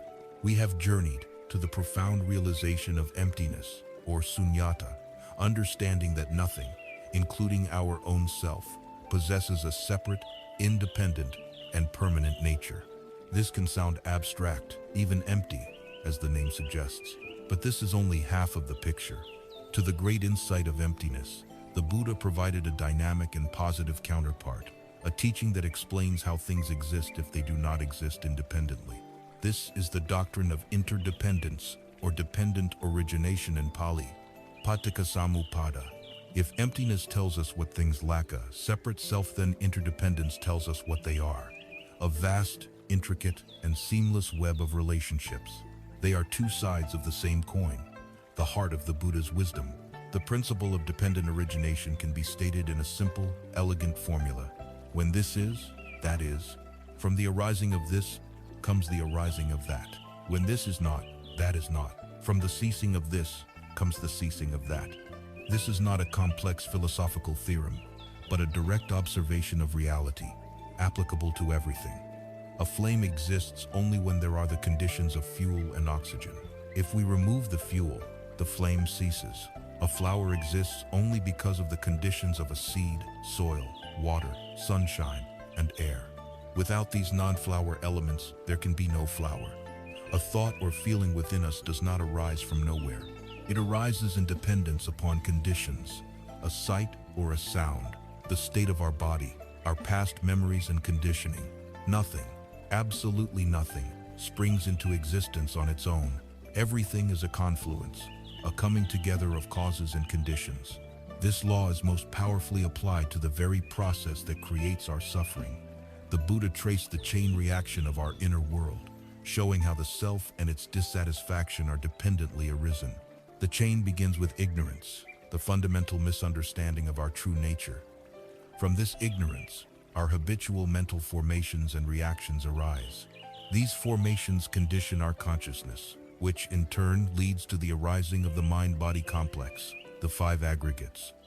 Through our senses, we make contact with the world. This contact inevitably produces a feeling pleasant, unpleasant, or neutral. Here is the crucial link.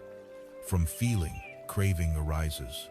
We crave to hold on to the pleasant and to push away the unpleasant. From this craving comes clinging, the deep-seated grasping of the mind. And from clinging comes the whole process of becoming the constant creation and reinforcement of the story of me and my life, which inevitably leads to birth, aging, sickness, death, sorrow, and despair. It is an intricate chain reaction, but the key insight is that the self is not a thing being tormented. The self is the chain reaction. Liberation, then, is not about saving the self, but about seeing how the chain works and learning where to break it by bringing mindful awareness to the link between feeling and craving. There is no image more beautiful or potent for describing this reality of interdependence than the metaphor of Indra's net from the Mahayana scriptures. Imagine a vast, cosmic net stretching out infinitely in all directions. At every single point where the threads of the net cross, there hangs a single, perfect, multifaceted jewel. Each jewel is so brilliant and clear that it reflects every other jewel in the net. But the wonder doesn't stop there. If you look closely at the reflection of any single jewel, you will find within it the reflections of all the other jewels. And within those reflections, all the reflections again, and so on, ad infinitum. Each jewel in this infinite net is a single phenomenon, a person, an atom, a galaxy, a thought, a blade of grass. Each jewel, by itself, has no independent existence. Its entire being consists of the reflections of all the others. It is a unique point of view of the whole, yet it contains the whole within it. The individual and the universal are not two separate things. To touch one jewel is to touch them all. The slightest change in one part of the net, the faintest vibration, is instantly communicated throughout the entire structure. To live with this understanding is to see the world in a completely new light. The rigid, dualistic thinking that our ego-bound minds rely on begins to collapse. The hard line between self and other dissolves. If you are a jewel reflecting me, and I am a jewel reflecting you, where do I end and you begin? We are distinct, yes, just as each jewel is in its unique position, but we are not separate. The boundary between inside and outside also becomes porous and relative. Is the air I breathe inside or outside my body? Is the food I eat separate from me, or does it become me? Is the cloud outside the paper, or is it an essential, internal condition for the paper's existence? Indra's net shows us that these categories are convenient fictions, not ultimate truths. The world is a single, unified process. This vision is not just a heady philosophical concept. It is the ultimate foundation for ethics. When we truly understand our interconnectedness, morality is no longer a matter of following external rules passed down from on high. It becomes a wise and pragmatic response to the way things actually are. If we are all jewels in the same net, then an act of kindness, a word of compassion, or a gesture of generosity toward another is never just for them. The light and warmth we extend to another jewel is instantly reflected back upon us and throughout the entire net. We are literally brightening our own world by illuminating another's death. Conversely, and more powerfully, we realize that there is no such thing as an isolated act of harm. To hurt another being, to exploit them, to pollute the environment, to speak with malice, this is like a jewel sending out a dark, poisonous vibration through the web. It inevitably returns to harm its source, because the source is inextricably part of the fabric it is damaging. We cannot harm another without harming ourselves. We cannot poison the planet without poisoning our own bodies and minds. Compassion, nonviolence, and care for all of life are therefore not sentimental ideals. They are expressions of the highest wisdom, a practical understanding of our own nature. We protect others to protect ourselves. We love others to love ourselves. Dependent origination reveals a universe that is not a collection of isolated billiard ball objects bouncing off one another, but a graceful, flowing, and miraculous dance. Nothing is self-made. Everything is other-made. We are not solitary islands, but intricate and essential nodes in a cosmic web of relationships. We are literally made of each other and the entire universe. Understanding this web of causality and seeing how every part intimately affects every other prepares us to look at the specific law that governs our conscious actions within this web, the law that determines the quality of our experience from moment to moment. This is the great law of karma. Having witnessed the universe as a great, shimmering web of interdependence, where every thread is connected to every other, we can now zoom in to understand the specific law that governs our own journey within this web. If everything is connected, what is the principle that determines the quality of our experience? How are our happiness and our suffering created? The Buddha's answer to this is the law of karma. Like the word emptiness, karma is a term that has been absorbed into Western culture, but it is often stripped of its profound original meaning and distorted into a simplistic notion of fate or cosmic retribution. To truly understand karma is to reclaim a sense of profound power and responsibility over our own lives. First, let us be very clear about what karma is not. Karma is not fate. It is not a pre-written destiny that we are forced to live out, powerless to change. In fact, karma is the very opposite of fate. It is the law that insists our choices matter, that what we do right now has a decisive impact on our future. Nor is karma a system of reward and punishment meted out by some cosmic judge or deity. There is no celestial ledger keeping score of our good and bad deeds. The universe is not punishing you for past misdeeds or rewarding you for good ones. Karma is a natural law, as impersonal and as reliable as the law of gravity. If you hold an apple in your hand and let it go, it will fall to the ground. Gravity is not punishing the apple. It is simply a natural consequence of causes and conditions. Karma operates in the same way. It is the law of cause and effect as it applies to intentional action. The Sanskrit word karma literally means action or deed, but the Buddha gave it a more specific psychological definition. He stated that karma is setna volition, or intentional action. It is the intention, the motive, the state of mind behind what we do, say, or think that is the primary karmic seed. This is a crucial distinction. Imagine you are walking down a path and accidentally step on an insect you did not see. The insect dies, but because there was no intention to harm, the karmic consequence is negligible. Now imagine you see an insect, and out of a flicker of irritation or cruelty, you deliberately crush it. The physical result is the same, a dead insect, but the internal cause is entirely different. That conscious intention to harm, however small, plants a potent seed in the mind, a seed that will, by natural law, ripen into an unpleasant future experience. The same is true for positive actions. Giving a gift out of a genuine, open-hearted desire to bring joy creates a very different karmic result than giving the same gift out of a desire to impress others or to create a sense of obligation. The quality of our heart is the ink with which we write our destiny. We create karma through 3 doors of action: the body, speech, and mind. We create karma through the body with our physical actions, an act of violence, a theft, but also a gentle touch, a helping hand, a respectful bow. We create karma through speech with our words: a lie, harsh and divisive language, gossip, but also truthful and gentle speech, words that heal and bring people together. But most importantly, and most fundamentally, we create karma with the mind.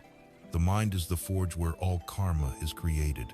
Every thought of greed, every silent wish for another's downfall, every moment of hateful rumination is a powerful karmic act. Likewise, every thought of loving kindness, every silent prayer for another's well-being, every intention toward generosity and compassion plants a powerful, positive seed, even if it never translates into an outward action. Our inner world is constantly shaping our outer world. A beautiful analogy helps us understand our relationship to karma. Imagine a potter in his workshop. The yard outside is filled with finished pots that have already been fired in the kiln. There are beautiful, perfectly formed vases, and there are cracked, misshapen bowls. The potter cannot change these finished pots. They are the results of his past work. He must accept them as they are. This is our past karma. The conditions of our present life, our temperament, our family, our innate talents and challenges are the results of countless actions from our past. We are, in this moment, the inheritor of our own past actions. We cannot change the fired pots. But now, look at the potter at his wheel. In front of him is a lump of wet, pliable clay. Here, in this present moment, he is the absolute master. He has complete freedom. With his hands, with his skill, his attention, and his intention, he can shape this clay into anything he wishes. He can make a magnificent chalice or a simple cup. The choice is his.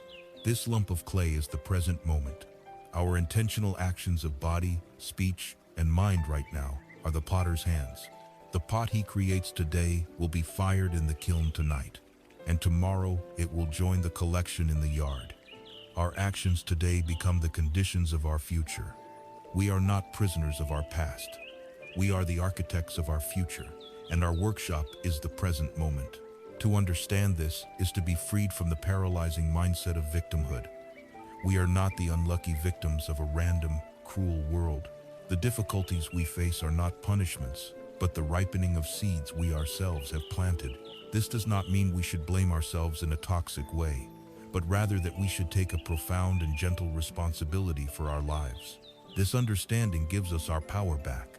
If we want more peace in our lives, we must plant the seeds of peace through peaceful actions. If we want more love, we must plant seeds of love through compassionate actions. If we are tired of experiencing the results of anger and greed, we must stop planting those seeds in our own minds. The key to changing our lives is not to manipulate the external world, but to purify the intentions within our own hearts. This is the ultimate empowerment. The past is like the wake of a boat. It shows where we have been, but it does not steer the boat. The steering wheel is right here, right now. The future is not a fixed destination, but a shifting horizon that is created by the direction we are steering in this very moment. Every time we choose a compassionate thought over an angry one, every time we choose to speak a kind word instead of a harsh one, every time we choose a generous action over a selfish one, we are shaping the clay. We are steering our boat toward the shores of peace and happiness. The law of karma is the universe's guarantee that our efforts are never in vain. It is the law that tells us that our choices matter more than anything else. You are the potter. The clay is here. The wheel is turning. What will you create? Having journeyed through the intricate laws that govern our existence and permanence, no self, interdependence, and karma, now turn our focus inward, to the very medium in which this entire experience unfolds. We have examined the contents of our mind, the thoughts, feelings, and sensations that parade through our awareness. But what of the awareness itself? What is this faculty of knowing, this light of consciousness that makes any experience possible at all? This is the fifth and final aggregate, vijnana. and to understand its true nature is to discover the source of unshakable peace. In our daily lives, we make a fundamental error. We mistake the contents of our consciousness for consciousness itself. We are like people who have spent their entire lives living in a single room, obsessing over the furniture. We are constantly analyzing the furniture, rearranging it, polishing some pieces while trying to hide others. We love the comfortable chair. We hate the rickety table. We are bored by the plain rug. The thought of a promotion is a beautiful new lamp. A painful memory is a scratch on the floor we can't stop looking at. Our entire life is consumed by the drama of the furniture, the contents of our mind. In all this activity, we have failed to notice the room itself. We have never stopped to investigate the nature of the space in which all this furniture exists. Consciousness is that room. It is the silent, aware space that holds every thought, every feeling, every sensation, every memory. It is not an object in the room. It is the very spaciousness of the room itself. A classic and powerful metaphor for this relationship is that of the sky and the clouds. The contents of your mind, your thoughts, moods, and emotions are like the clouds. They are constantly forming, changing shape, and dissolving. Some days, the mind is filled with light, wispy clouds of happiness. On other days, dark, heavy storm clouds of anger or grief roll in, seeming to fill the entire expanse. Because the clouds can be so dramatic and all-consuming, we make the mistake of believing that we are the clouds. When a sad thought appears, we say, "I am sad," and our entire identity contracts around this temporary weather pattern. We forget that our true nature is the sky. Consciousness, in its pure form, is like the sky. It is vast, open, limitless, and inherently peaceful. The sky allows all weather to happen within it. It allows the sun, the rain, the wind, and the storms. It resists nothing. Yet, and this is the crucial point, the sky is never stained or harmed by the weather. A bolt of lightning does not scar the sky. A dark storm cloud does not dirty the sky. The weather is a temporary event happening in the sky, but the sky's fundamental nature remains untouched, clear, and serene. When we learn to shift our identification from the fleeting clouds to the ever-present sky, we find a sanctuary within ourselves that is safe from the turbulence of life. The storm of anger may rage, but we know ourselves to be the silent, spacious sky that holds the storm, and we are not afraid. Another modern analogy is that of a movie screen. Our life experience, with its endless stream of thoughts and emotions, is like a film being projected onto a screen. It can be a thrilling adventure, a heartbreaking tragedy, a tense thriller, or a joyful comedy. We get completely lost in the narrative. We laugh with the heroes, cry at their losses, and feel our hearts pound with fear during the suspenseful scenes. We are utterly captivated by the drama of the movie. But what is the nature of the screen throughout all of this? The screen remains immaculately white, flat, and completely unchanged by the images projected upon it. It does not become happy during the comedy or sad during the tragedy. It is not burned by the explosions or scarred by the conflict. It is the neutral, silent, ever-present ground that allows the entire movie to be seen, yet it is not part of the movie's drama. To awaken spiritually is to realize that you are not the movie, you are the screen.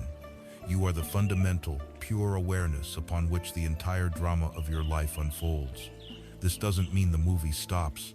Life, with all its joys and sorrows, continues. But your relationship to it is transformed. You are no longer a helpless character tossed about by the plot. You are the spacious awareness that is witnessing the plot, and in that shift of identity, you find your freedom. This consciousness is not something we need to create or achieve. It is the most fundamental and obvious fact of our existence. The simple truth is, you are aware, right now. There is a knowing, a wakefulness, present in this very moment. That is it. It is not a personal possession. We tend to think in terms of my mind and your mind, as if awareness were a private commodity. But many wisdom traditions suggest that consciousness is ultimately universal, a single, unified field of light. This one light shines through billions of different windows, each window being a unique mind-body organism. The window colors and shapes the light, giving it a unique perspective, but the light itself is one. The practice, then, is not one of striving, but of recognition and relaxation. It is a gentle shift of attention.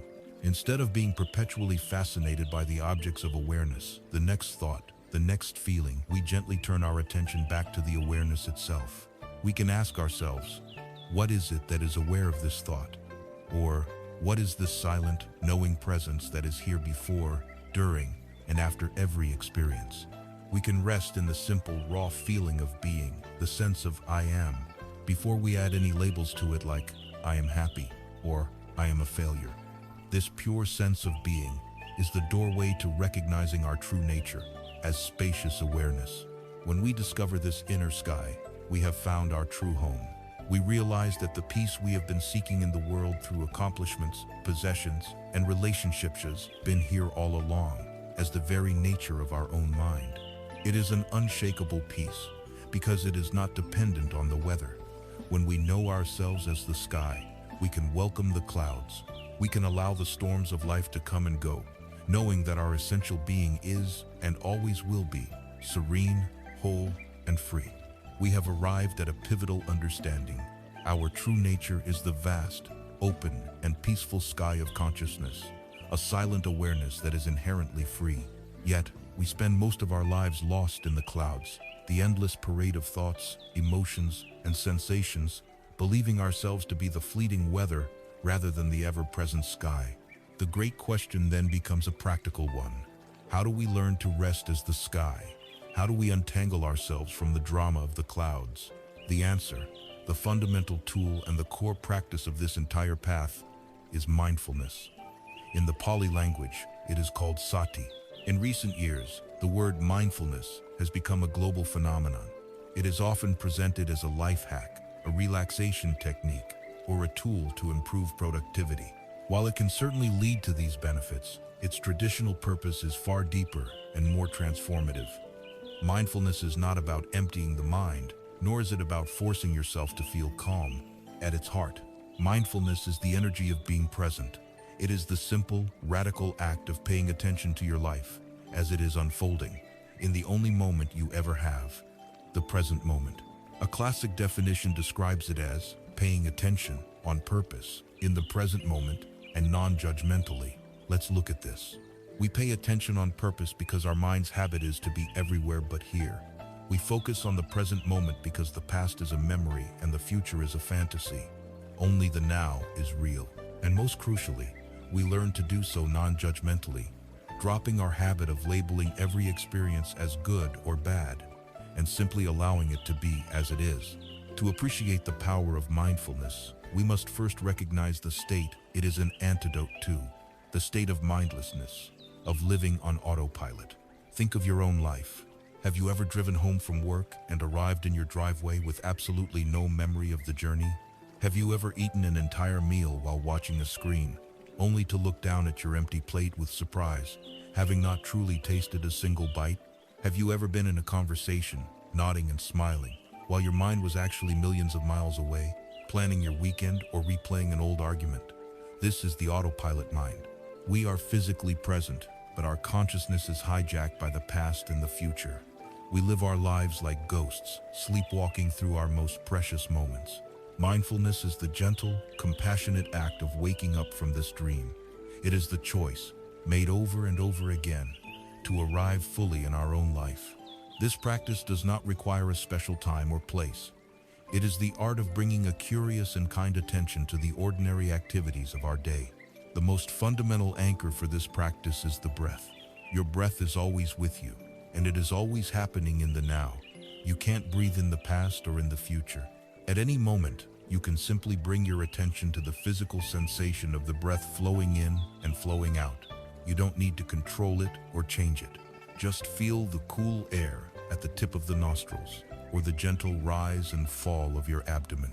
When your mind wanders away into thought, which it will, 1,000 times, your practice is simply to notice that it has wandered and gently, without any scolding, guide it back to the breath. The breath becomes your home base, an anchor of presence in the midst of life's storms. You can practice while eating, transforming a mechanical act of consumption into a rich, sensory experience. You can notice the colors and shapes of the food, its aroma, the feeling of the fork in your hand. You can chew slowly, tasting each flavor, feeling each texture. You can walk mindfully, feeling the solid connection of your feet to the earth with each step, noticing the subtle shifts in balance and the movement of your body through space. By bringing this quality of attention to the mundane, we transform it into the sacred. We begin to see that our entire life is a field for practice, a continuous opportunity to wake up. There is a classic Zen story that perfectly captures this principle. An important government official, a man accustomed to complexity and intellectual pursuits, came to a great Zen master. He asked, "What is the deepest secret of your spiritual path? What is the core of your teaching?" The Zen master replied simply, "When I am hungry, I eat. When I am tired, I sleep." The official was insulted, feeling that the master was being dismissive. "This is no great secret," he said. "Everybody eats when they are hungry and sleeps when they are tired. How are you any different from the rest of us?" The master looked at him with compassion and said, "We are not the same.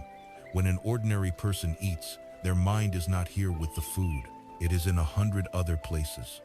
They are worrying about their business, reliving past slights, fantasizing about the future.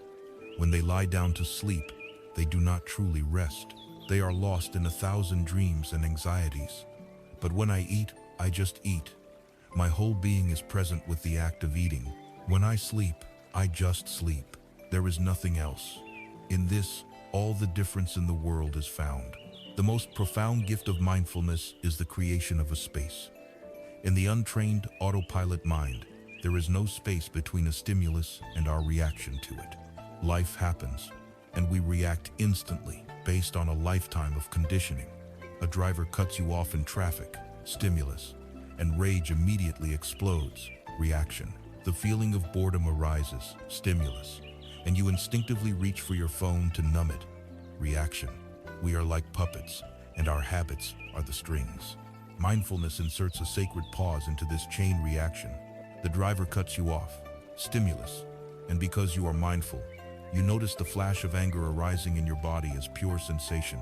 The heat, the tension. You are aware of the impulse to yell or to honk your horn. But because you are aware of it, you are no longer possessed by it. In that pause, that moment of clear seeing, a space opens up, and in that space lies your freedom. You can choose how to respond. You are no longer a puppet. You can see the anger and let it go. You can choose to respond with patience or with nothing at all. This space between stimulus and response is where we reclaim our humanity. It is where we stop being reactors and start becoming conscious creators of our own lives, using the law of karma as a tool for our liberation. Mindfulness is the skill that allows us to find this space and to live there. We have discovered the vast, open sky of consciousness that is our true nature, and we have learned of mindfulness, the gentle energy that allows us to return to this sky again and again. Mindfulness is a quality we can bring to any moment of our day, but to truly strengthen this capacity, to cultivate its depth and stability, practitioners for millennia have engaged in a formal training of the heart and mind. This is the practice of meditation. For many, the word meditation conjures images of serene-looking people with perfectly empty minds, floating in a state of uninterrupted bliss. This image is the source of much discouragement, because it is a profound misunderstanding of what the practice is actually for. Let us begin by demolishing the greatest myth about meditation, that its goal is to stop thinking. Your mind is a thought-producing organ. Expecting it to stop thinking is like expecting your heart to stop beating or your lungs to stop breathing. It is not possible, nor is it the point. Trying to force your thoughts to stop is a form of inner violence, a frustrating battle that you will always lose. The goal of meditation is not to stop your thoughts, but to fundamentally change your relationship to them. It is not to get rid of the clouds, but to learn to rest as the sky. Nor is the goal to achieve a special, blissful state. While peace and bliss can arise during meditation, they too are temporary states. To chase after them is just another form of craving, another way to stir up the mind. The true purpose of meditation is the opposite of escape. It is an act of radical intimacy with reality as it is, right now, whether that reality is blissful, painful, or completely ordinary. The most helpful way to think of meditation is as a laboratory. It is a dedicated time and space you set aside to study the most fascinating and complex subject in the universe, your own mind. The cushion or chair is your lab bench. You are both the scientist and the subject of the experiment. The aim is not to force a particular outcome, but to observe with patient, gentle curiosity. What happens when I simply sit still? What patterns does my mind follow? How do thoughts, feelings, and bodily sensations arise, linger for a while, and then pass away on their own? This is the great investigation. The foundational technique for this investigation is mindfulness of breathing, or anapanasati. The instructions are simple. You find a posture that is both comfortable and upright, allowing you to be relaxed yet alert. You can close your eyes or leave them softly open with a lowered gaze. Then, you simply bring your attention to the physical sensation of your natural breath. You might choose to feel it at the tip of the nostrils as the cool air enters and the warm air leaves. Or you might rest your attention on the gentle rise and fall of your abdomen. That's it. Your only job is to feel the raw sensation of one breath and then the next. Inevitably, within a few seconds, your mind will wander. A thought will arise, a memory will surface, a sound will catch your attention. This is not a mistake. This is not a sign that you are bad at meditation. This is simply what minds do. This moment of noticing, my mind has wandered, is the golden moment of mindfulness. In that moment, you have woken up, and your practice is simply to gently, and without any judgment or scolding, escort your attention back to the breath. You will do this 10 times, 100 times, 1,000 times in a single sitting. The practice is not in staying on the breath. The practice is in the gentle, kind, and patient act of returning, again and again. As we sit in this laboratory, we will inevitably encounter what feel like obstacles. There will be physical discomfort, an itch on the nose, an ache in the back, a leg falling asleep. There will be emotional discomfort, a sudden wave of sadness, a surge of irritation, a thick fog of boredom.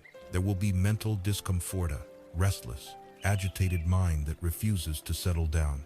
Our lifelong habit is to immediately react to these things, to scratch the itch, to give in to the anger, to escape the boredom by seeking distraction. The transformative practice of meditation is to learn to sit with them. Can you observe the sensation of the itch without needing to scratch it? Can you feel the raw energy of restlessness in your body without having to move? Can you be curious about the texture of boredom? These experiences are not failures or interruptions to your meditation. They are your meditation. They are the curriculum. By learning to be with our own discomfort in the safe container of meditation, we are training ourselves to meet the much larger discomforts of life with greater wisdom, patience, and grace. There is a beautiful analogy for this process of settling the mind. Imagine a glass of water that has been filled with mud and stirred vigorously. The water is cloudy, murky, and opaque. You cannot see through it. This is our ordinary, agitated mind. Our first instinct is to try and fix it. We try to force the mud to go away. We shake the glass. We get angry at the mud for being there. This is what we do when we fight our thoughts and judge our minds. All this activity only keeps the mud suspended, making the water even cloudier. The wisdom of meditation is to do something radical. Nothing. You simply set the glass down, you let it be, and you watch. Without any effort on your part, by the simple law of nature, the mud begins to slowly, gently settle to the bottom. The water, on its own, becomes clear. Clarity is the natural state of your mind. Peace is its default setting. It is not something you need to manufacture. It is something that is revealed when you stop stirring things up. Meditation is the practice of setting the glass down. Every time you sit on the cushion, you are doing reps in a mental gymnasium, strengthening two crucial inner muscles. The first muscle is attention. Every time you notice your mind has wandered and you bring it back to the breath, you are strengthening your ability to focus and concentrate.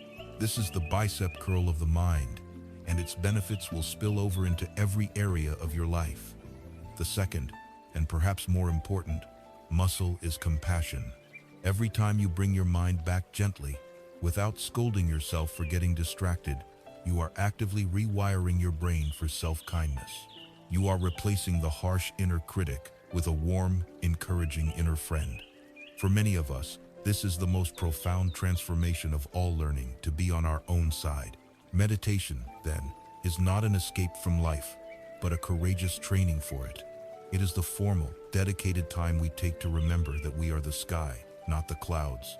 It is where we cultivate the strength, clarity, and compassion needed to navigate our lives with wisdom and an open heart. It is the laboratory where we prove to ourselves, through direct experience, that peace is not a distant goal to be achieved, but our own true nature, waiting patiently to be uncovered. Our journey of inquiry began with a single, powerful question: who am I? This question has served as our North Star, a guiding light that has led us away from the shores of false identity and into the deep waters of contemplation. It has compelled us to look beneath the surface of our thoughts, our body, our feelings, and our social roles. It has driven us to understand the great laws of existence and to undertake the formal practice of meditation. But as our understanding deepens and our practice matures, we find ourselves at a fascinating and crucial turning point. We discover that the very question that started our journey must itself be transformed. The boat that has carried us this far must now be left on the shore as we prepare to swim. The question, who am I, is the perfect tool for cracking open the shell of our conventional identity. It introduces a great doubt that destabilizes our complacent assumptions. However, if we look closely at the question itself, we can see a subtle, hidden trap. The grammar of the question, with the words who and I, presupposes the very thing we are trying to see through: a self. It implies that there is a who, an entity, a core being, a noun that can be found if we just look hard enough. For a long time, this is useful. We search for this self, and in failing to find it in all the usual places, we learn a great deal. But after we have investigated the 5 aggregates and understood the truths of no self and emptiness, we realize that the object of our search does not exist. To continue asking, who am I, can become a subtle form of spiritual grasping, a way of reinforcing the belief in a ghost even as we are trying to prove it is not there. This is where the practice evolves into a more direct, more immediate, and more radical form of inquiry. We shift from the question, who am I, to the question, what is this? This is not merely a change in words. It is a fundamental shift in the direction of our attention. It is a move from philosophy to pure phenomenology. It is a shift from seeking a noun to investigating a process. The question, what is this, carries no presuppositions. It is utterly open, immediate, and rooted in the present moment. Let's see how this works in practice. A strong wave of anxiety washes over you. The old ego-based inquiry would be, why am I so anxious? What is wrong with me? How can I get rid of this feeling? Notice how these questions immediately create a drama with a central character, me, the victim of anxiety. The new inquiry, what is this, cuts through the story completely. You bring your attention directly to the experience and ask, what is this? You are not asking for an intellectual answer. You are using the question to direct your awareness to the raw, physical reality of the experience. What are the actual sensations of this so-called anxiety? Is it a tightness in the chest, a hollow feeling in the stomach, a rapid heartbeat, a buzzing energy in the limbs? You investigate its texture, its temperature, its vibration, without any labels, without any story. You are no longer analyzing my anxiety. You are directly experiencing this. A loud, sudden noise occurs. The old mind reacts instantly. That sound startled me. I don't like it. It's annoying. Again, a drama with a self at the center. The new inquiry is simply, what is this? What is the raw experience of sound itself before the mind labels it loud, startling, or annoying? What is this pure vibration as it meets the ear? A judgmental thought appears in the mind. I'm not good enough. The old mind either believes the thought and suffers, or argues with it and creates conflict. The new inquiry asks, what is this thought? What is it actually made of? Is it a voice in your head, an image? What is its energetic quality? By asking, what is this? You are not getting caught in the content of the thought. You are observing it as a fleeting, impersonal event in consciousness. This practice is central to some schools of Zen, particularly in the Korean tradition. A Zen master will give a student the koan, what is this, and instruct them to live with it day and night. While eating, the student asks internally, what is this that is eating? While walking, what is this that is walking? While feeling frustrated in meditation, what is this very frustration? The point is not to find a clever verbal answer. Any answer the student brings to the master will be rejected. The purpose of the incessant questioning is to cut the endless stream of discursive, story-making thought. It is a tool to short-circuit the conceptual mind and to bring the practitioner back, again and again, to the raw, unmediated reality of the present moment. It exhausts the intellect's ability to create narratives, forcing a shift into a different mode of knowing. Direct, intuitive realization. The most profound effect of this shift in inquiry is the gradual dissolution of the subject-object divide. The question, who am I, inherently reinforces a dualistic structure. There is I, the subject, who is looking for myself, the object. But when you sit with the question, what is this? Something remarkable begins to happen. As you deeply investigate this sound, the hard line between the hearer of the sound and the sound itself begins to blur. You begin to see that they arise together as one unified field of experience. You cannot have a hearer without something heard, and you cannot have something heard without a hearer. They are inseparable. There is no longer a subject and an object. There is just the single process of hearing. There is not a thinker and a thought. There is just thinking. This is the experiential discovery of emptiness and interdependence. It is the felt sense that the separation between our inner world and the outer world is an artificial boundary created by the mind. When this boundary becomes porous, our experience of life is transformed. It becomes less like watching a movie from a distance and more like being the movie itself. There is an intimacy, a vibrancy, and a profound sense of connection to the simple flow of moment-to-moment reality. The shift from who am I to what is this is a sign of a maturing spiritual practice. It is the movement from trying to define the self to allowing the self to dissolve into the totality of experience. It is the difference between asking the dreamer to describe himself and waking up from the dream altogether. And in this awakening, in this dissolution of the self-preoccupation, the heart naturally and spontaneously opens to the world. Our path of inquiry has led us on a profound journey inward, a systematic deconstruction of the self. We began with the bold question, who am I? And found that every answer we held our thoughts, our body, our feelings, our roles dissolved under scrutiny. We have ventured even deeper, shifting our inquiry to the radically present question, what is this? A practice that dissolves the very boundary between the observer and the observed. A natural question arises from this process. What is left when the solid, defended fortress of the self begins to melt? Is the result a cold, empty void? The great discovery, the beautiful and surprising truth, is that what blossoms in the space once occupied by the ego is not a void, but a boundless, radiant warmth. This warmth is compassion, or karuna. In our everyday language, compassion is often confused with pity or sympathy. Pity often comes from a place of superiority, a feeling of, I am so glad I am not in your unfortunate position. It reinforces the separation between a fortunate self and an unfortunate other. But karuna is something entirely different. It is not a sentimental emotion, nor is it a moral duty that we must force ourselves to feel. In the Buddhist understanding, compassion is the natural, spontaneous expression of wisdom. It is the emotional resonance, the warmth of the heart, that inevitably arises when we see reality clearly. It is the logical and heartfelt consequence of realizing the truths of no self, anatta, and interdependence. For our entire lives, we have been building a wall. This is the wall of the ego, constructed brick by brick from our beliefs, our memories, our fears, and our desires. The purpose of this wall is to create a clear demarcation between me on the inside and the vast, unpredictable world on the outside. We spend enormous energy defending this wall, patching its cracks, and fearing its collapse. The entire path of wisdom we have been exploring is a process that allows this wall to naturally erode. The insights into impermanence, emptiness, and interdependence act like a gentle, persistent rain, dissolving the mortar that holds the bricks of the ego together.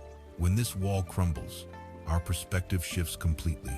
For the first time, we look out and see clearly that there is no fundamental separation between inside and outside. We see that the other person we once viewed as totally separate is, in fact, made of the very same stuff as we are. They are a flowing process of the same five aggregates. They are subject to the same law of impermanence. Their desire for happiness and their wish to be free from suffering are identical to our own. When they feel pain, we recognize that pain, not as their problem, but as part of our shared human experience. When they feel joy, we feel a genuine, unselfish gladness. The feeling shifts from me versus you to simply us. In the interconnected reality of Indra's net, where every jewel reflects every other, the suffering of another jewel sends a vibration of pain that we cannot help but feel. This empathetic resonance is karuna. This boundless compassion, however, must begin at home. It must begin with ourselves. For many of us, especially in a culture that values strength and perfection, the harshest critic we will ever face is the one that lives inside our own mind. As we practice meditation and self-inquiry, we become acutely aware of our own conditioned patterns, our moments of greed, our flashes of anger, our deep-seated fears. The untrained mind's reaction is to judge these things fiercely, to engage in a form of inner warfare. We cannot extend genuine, unconditional compassion to others if we cannot first offer it to ourselves. Self-compassion is the practice of applying the wisdom of no self to our own perceived failings. It is the recognition that our flaws are not evidence of a defective, solid me. They are impersonal, conditioned habits that have arisen from a complex web of causes and conditions, many of which were not in our control. To practice self-compassion is to learn to treat ourselves with the same tenderness, forgiveness, and encouragement that we would offer to a dear friend who is struggling. It is this inner warmth that becomes the sustainable fuel for our compassion for all beings. There is no more powerful illustration of active compassion than the story of the Buddha and the sick monk. In the Buddha's community of monks, one man had fallen gravely ill with a contagious and foul-smelling skin disease. His body was covered in sores. He was lying in his own excrement, and the other monks, out of fear of contagion and simple disgust, had abandoned him. He was utterly alone in his misery. When the Buddha heard of the monk's plight, he did not simply delegate the task to someone else. He went himself to the filthy dwelling. With his chief attendant, Ananda, he began to boil water. Then, with his own hands, the Buddha, the enlightened one, gently and methodically began to wash the sick monk's diseased body, cleaning his sores and changing his soiled robes. He tended to him with the utmost care and without any trace of aversion. After they had made the monk clean and comfortable, the Buddha gathered the other monks together. He did not scold them from a place of anger, but taught them from a place of profound understanding. He reminded them that as monks, they had left their families behind and had only each other to rely on. Then he spoke these immortal words: "You, monks, have no mother or father to look after you. If you do not look after each other, who will? Know this: whoever tends to the sick and infirm among you tends to the Tathagata, the Buddha himself." In this single act and teaching, the Buddha revealed the essence of compassion. It is fearless and engaged. It sees no separation between the self and the other, the pure and the impure. His statement, "Whoever nurses the sick, nurses me," is a direct articulation of Indra's net. He saw himself in the sick monk and the sick monk in himself. It was not an act of pity. It was an act of profound recognition and unity. When our hearts are softened by this wisdom, compassionate action ceases to be a duty and becomes a natural response. It is as spontaneous as pulling your hand away from a hot flame. Seeing suffering and not responding is a form of inner friction, a denial of our own interconnected nature. Compassionate action can take many forms. It can be a grand gesture like the Buddha's, or it can be as simple as truly listening to a friend in despair without feeling the need to offer advice, or offering a moment of patience to a stranger who is struggling. The scale of the act is irrelevant. What matters is the quality of presence behind it, the recognition of a shared humanity. Compassion is not something we do to become better people. It is the fragrance that is naturally released when the flower of wisdom opens. It is the inevitable, beautiful, and healing expression of seeing the world and ourselves as we truly are. The journey into the heart of our being, The compassionate deconstruction of the self leads to a place of profound connection with all of life. We have seen how the dissolving of the ego's walls gives rise to a natural and boundless compassion. One might imagine that such a path leads to a life of heavy, serious-minded duty. But here lies one of the most beautiful paradoxes of the spiritual path. The very same process that opens our hearts to the suffering of the world also bestows upon us an incredible lightness of being. When the self melts, we are freed not only from our selfishness, but also from our self-consciousness. We are liberated from the tyranny of the ego's script, and for the first time, we learn to live and act with true freedom and spontaneity. For most of our lives, we are unwitting actors in a play written and directed by our own ego. This script is meticulously crafted from our past experiences, conditioning, our traumas, our triumphs, and from our future projections, our hopes, our fears, our ambitions. The script dictates our every move. It tells us who we are, how we should behave in any given situation, what to say to appear intelligent, what to do to be liked, how to act to protect ourselves from hurt. I am the kind of person who is always confident. In a conflict, I must always win the argument. To be happy and secure, I must achieve these 5 things. We live our lives in constant reference to this internal script, perpetually checking our performance, terrified of improvising, of going off book. This is a life of calculation, of constant mental rehearsal and review. It is a safe but rigid existence, an exhausting performance that lacks the spark of genuine aliveness. True freedom is not the license to do whatever we want. That is often just the ego's script demanding a new, more exciting scene. True freedom is liberation from the script itself. It is the freedom that comes from dwelling in the vibrant reality of the present moment, rather than the stale memories of the past or the anxious fantasies of the future. When we are not bound by the story of who we were yesterday or the pressure of who we must become tomorrow, we can finally respond to life as it is, right now. This is a life of not knowing. To the ego, which craves control and predictability above all else, this sounds terrifying. But in this open space of not knowing, we find our authenticity. We discover that we do not need a script. Life itself provides the cues, and our response can arise fresh, intuitive, and wholly appropriate to the moment. This leads to a fundamental shift in the nature of our actions. The ego's every action is a transaction. It is driven by the silent, incessant question, what is in this for me? How will this action enhance or defend my self-image? But when the preoccupation with me subsides, action begins to arise from a much deeper, more intelligent place. It flows from the response of our whole being to the needs of the situation. It is like a masterful dancer who has trained for years. The dancer does not think, now I will move my left foot, now I will raise my right arm.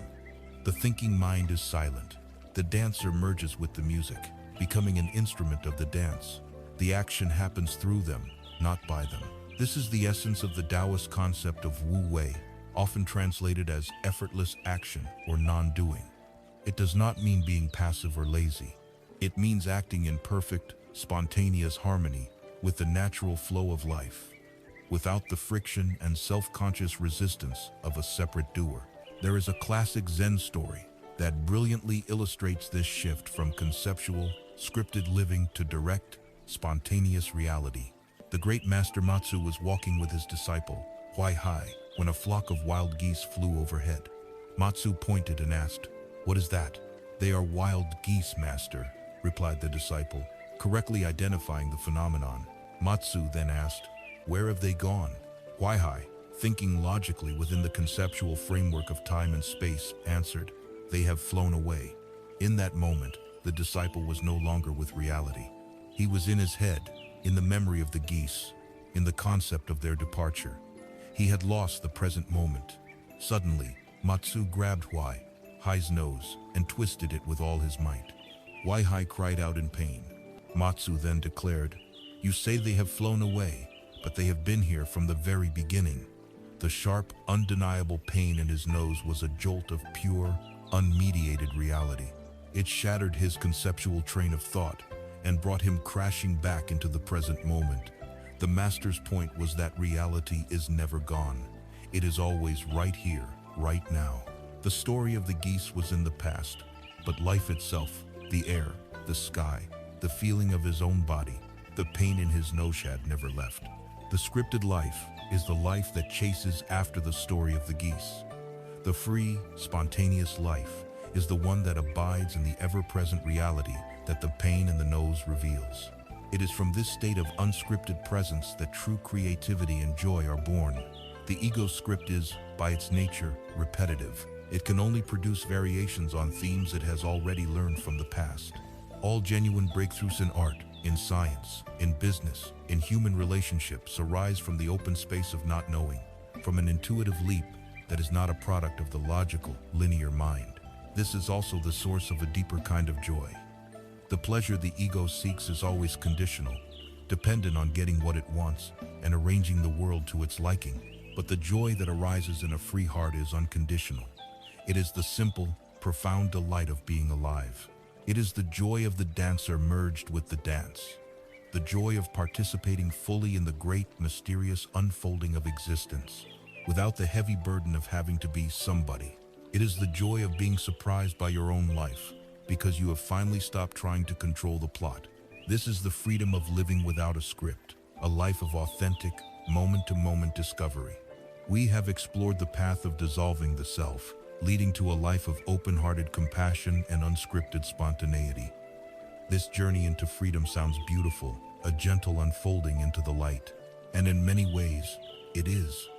Yet, the path is not always a smooth, gradual slope. The ego, the identity we have spent a lifetime constructing and defending, does not simply acquiesce to its own dissolution. It clings to its existence with ferocious tenacity.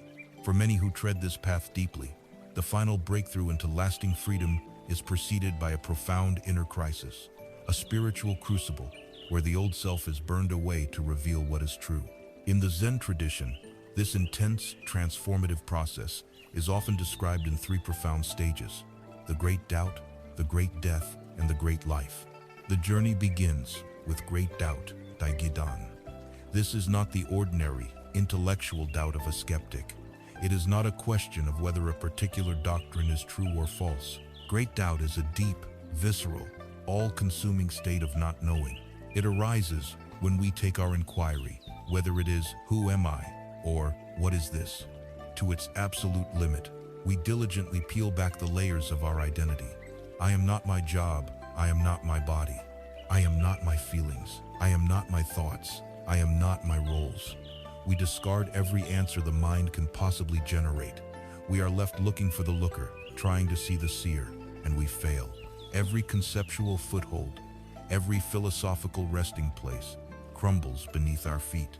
We are left suspended in a vast, empty void, with no ground to stand on and nothing to hold on to. This state is not peaceful. It can feel like an immense, silent scream. It is a profound existential frustration, a deep yearning for an answer that is perpetually just out of reach. The mind, which has always been our tool for solving problems, is rendered completely useless. This is the doubt mass that Zen masters speak of. It is an inner state of such focused and intense perplexity that it consumes our entire being. While it feels like an agony, the masters teach that this great doubt is to be cultivated, not avoided. It is the essential fuel for the fire of awakening. It is the immense pressure that builds up behind a dam, the necessary force required to shatter the hardened structures of the ego. When the pressure of the great doubt becomes unbearable, when the mind has exhausted its final strategy, something gives way. This is the great death, Daishichi. It is crucial to understand that this is not a physical death. It is a profound psychological and spiritual event. It is the complete, final, and irreversible collapse of the illusory self. It is the moment the character you have been playing your entire life is seen, with absolute certainty, to be a fiction. All the stories, all the memories, all the ambitions and fears that constituted your sense of me fall away. It can feel like the ultimate annihilation, a terrifying plunge into the abyss. It is a surrender so total that there is no one left to do the surrendering. It is the ego's death throe, the final giving up of its long and desperate struggle to exist as a separate entity. Perhaps the most perfect analogy for this entire process is the metamorphosis of a caterpillar into a butterfly. The caterpillar represents our ordinary, ego-bound life. It lives a limited, two-dimensional existence, crawling upon a leaf, consumed with the basic tasks of eating and surviving. It knows only the world of the leaf. This is us, living within the narrow confines of our personal story. At some point, an innate, mysterious impulse drives the caterpillar to stop its crawling, to hang upside down, and to weave a chrysalis around itself. This dark, solitary confinement is its period of great doubt. Inside the chrysalis, a truly radical event occurs. The caterpillar's body does not just change, it completely dissolves into a soupy, undifferentiated liquid. Its old form, its old identity, is utterly annihilated. This is the Great Death. It is a state of primordial chaos, a melting down of the old structure into pure potential. From this imaginal soup, something miraculous and entirely new begins to emerge. A different being, a butterfly, is formed. And when it breaks free from the chrysalis, it enters what Zen calls the great life, Daikapatsu. The butterfly is not just a caterpillar with wings. It is a creature of an entirely different order of being. It no longer crawls, it flies. It no longer sees the world from the perspective of a single leaf, but from the perspective of the entire garden. It sips the nectar of flowers instead of chewing on coarse leaves. It lives in the three-dimensional world of the sky. It is reborn into a new and vastly expanded reality. This is the nature of the life that follows the great death of the ego. It is your same life, but it is experienced from a completely new and liberated perspective. You do not lose your personality, your memories, or your skills. From the outside, you may appear much the same. You still eat when you are hungry and sleep when you are tired. The change is profoundly internal. The constant, anxious, self-referential chatter of the ego has fallen silent. The feeling of being a separate, vulnerable fragment has been replaced by a sense of boundless interconnection with all things. Action is no longer driven by calculated self-interest, but arises spontaneously, gracefully, and appropriately from the present moment.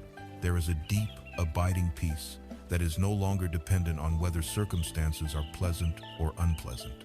The world has not changed, but you have undergone a revolution in perception. Because you are different, the world is revealed as different, luminous, vibrant, and sacred in its ordinary, everyday suchness. For most people, this is not a single, explosive event, but a series of smaller enlightenments, smaller deaths, and smaller rebirths. With each layer of ego we see through, a little part of our false self dies, and we are born into a little more freedom. The Great Death is the culmination of this process, the final, definitive letting go into the ground of our true being. It is the ultimate rite of passage, the hero's journey played out on the ultimate stage of consciousness itself. It is the difficult, terrifying, and grace-filled path from the bondage of the caterpillar to the great life of the butterfly, a life of boundless freedom, lived in the open sky of reality as it is. Our long journey of inquiry, which has taken us through the intricate corridors of the self, across the vast landscapes of cosmic law, and into the transformative crucible of the great death and rebirth, now arrives at its final destination. And that destination is precisely where we began, here, in this very moment, in the midst of this very ordinary life.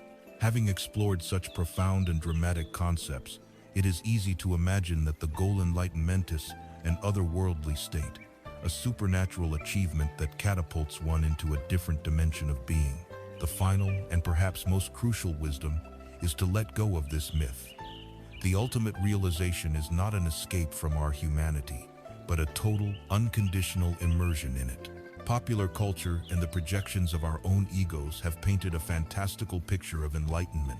We imagine a state of perpetual bliss, an immunity to all pain, or the gaining of superhuman powers like levitation or mind reading. We envision a person so detached they are almost inhuman, free from all emotion.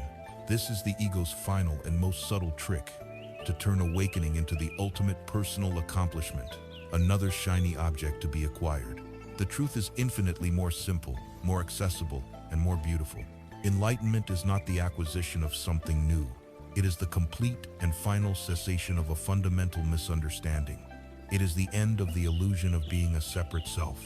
That's it. When this illusion collapses, our entire experience of life is recalibrated. It is not that pain ceases to exist.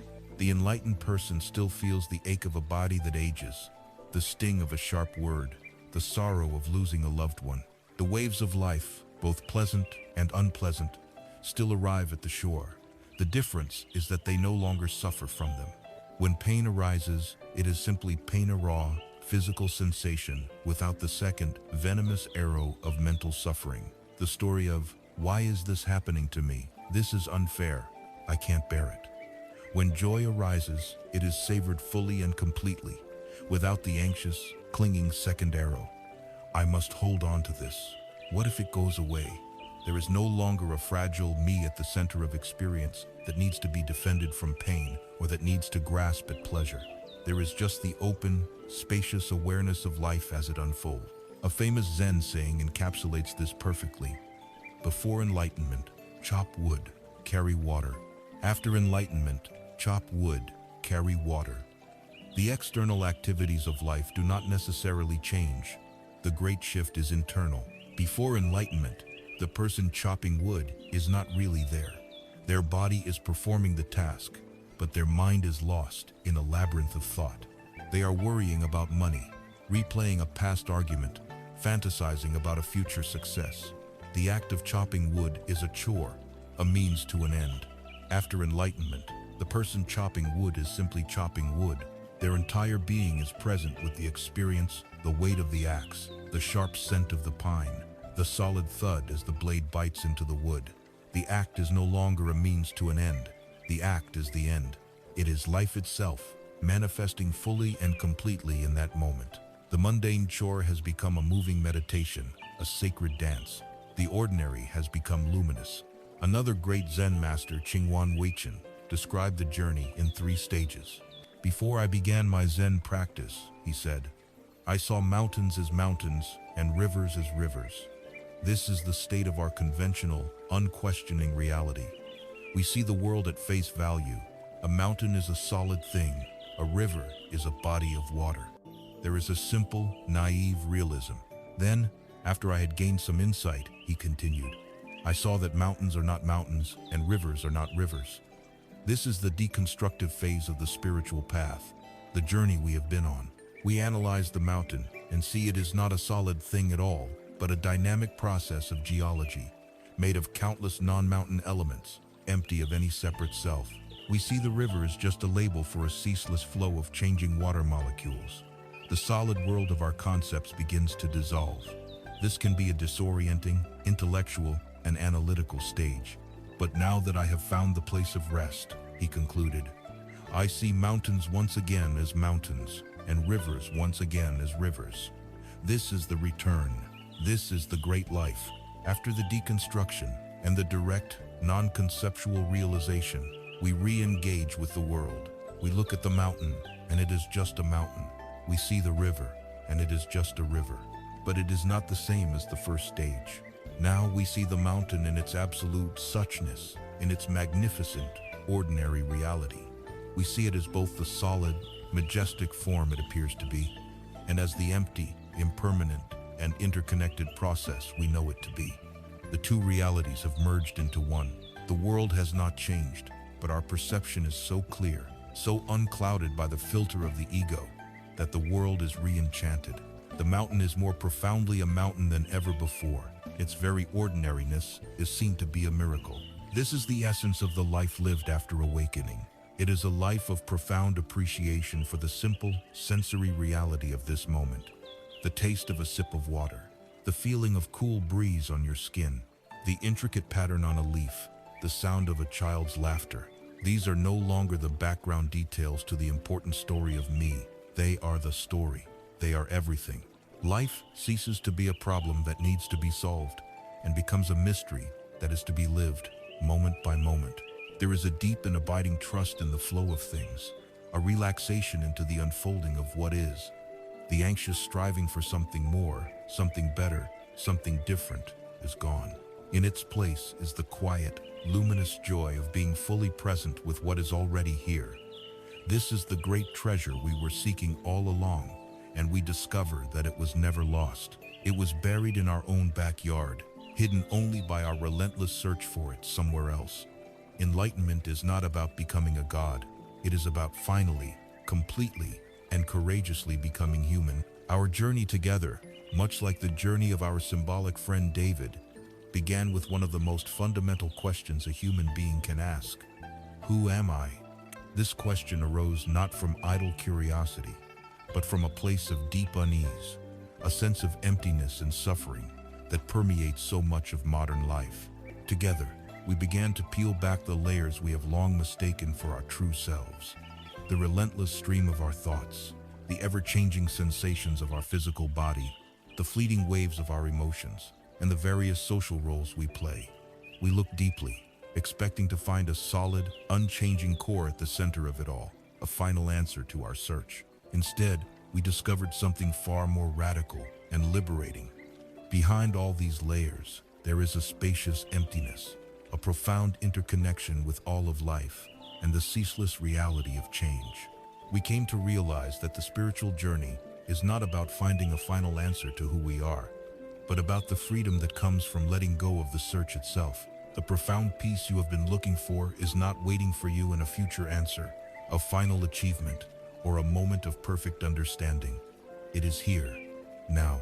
It is found in the simple, luminous capacity for awareness that is experiencing this moment. This awareness is the silent, boundless sky that has always been present behind the passing clouds of your thoughts, feelings, and life situations.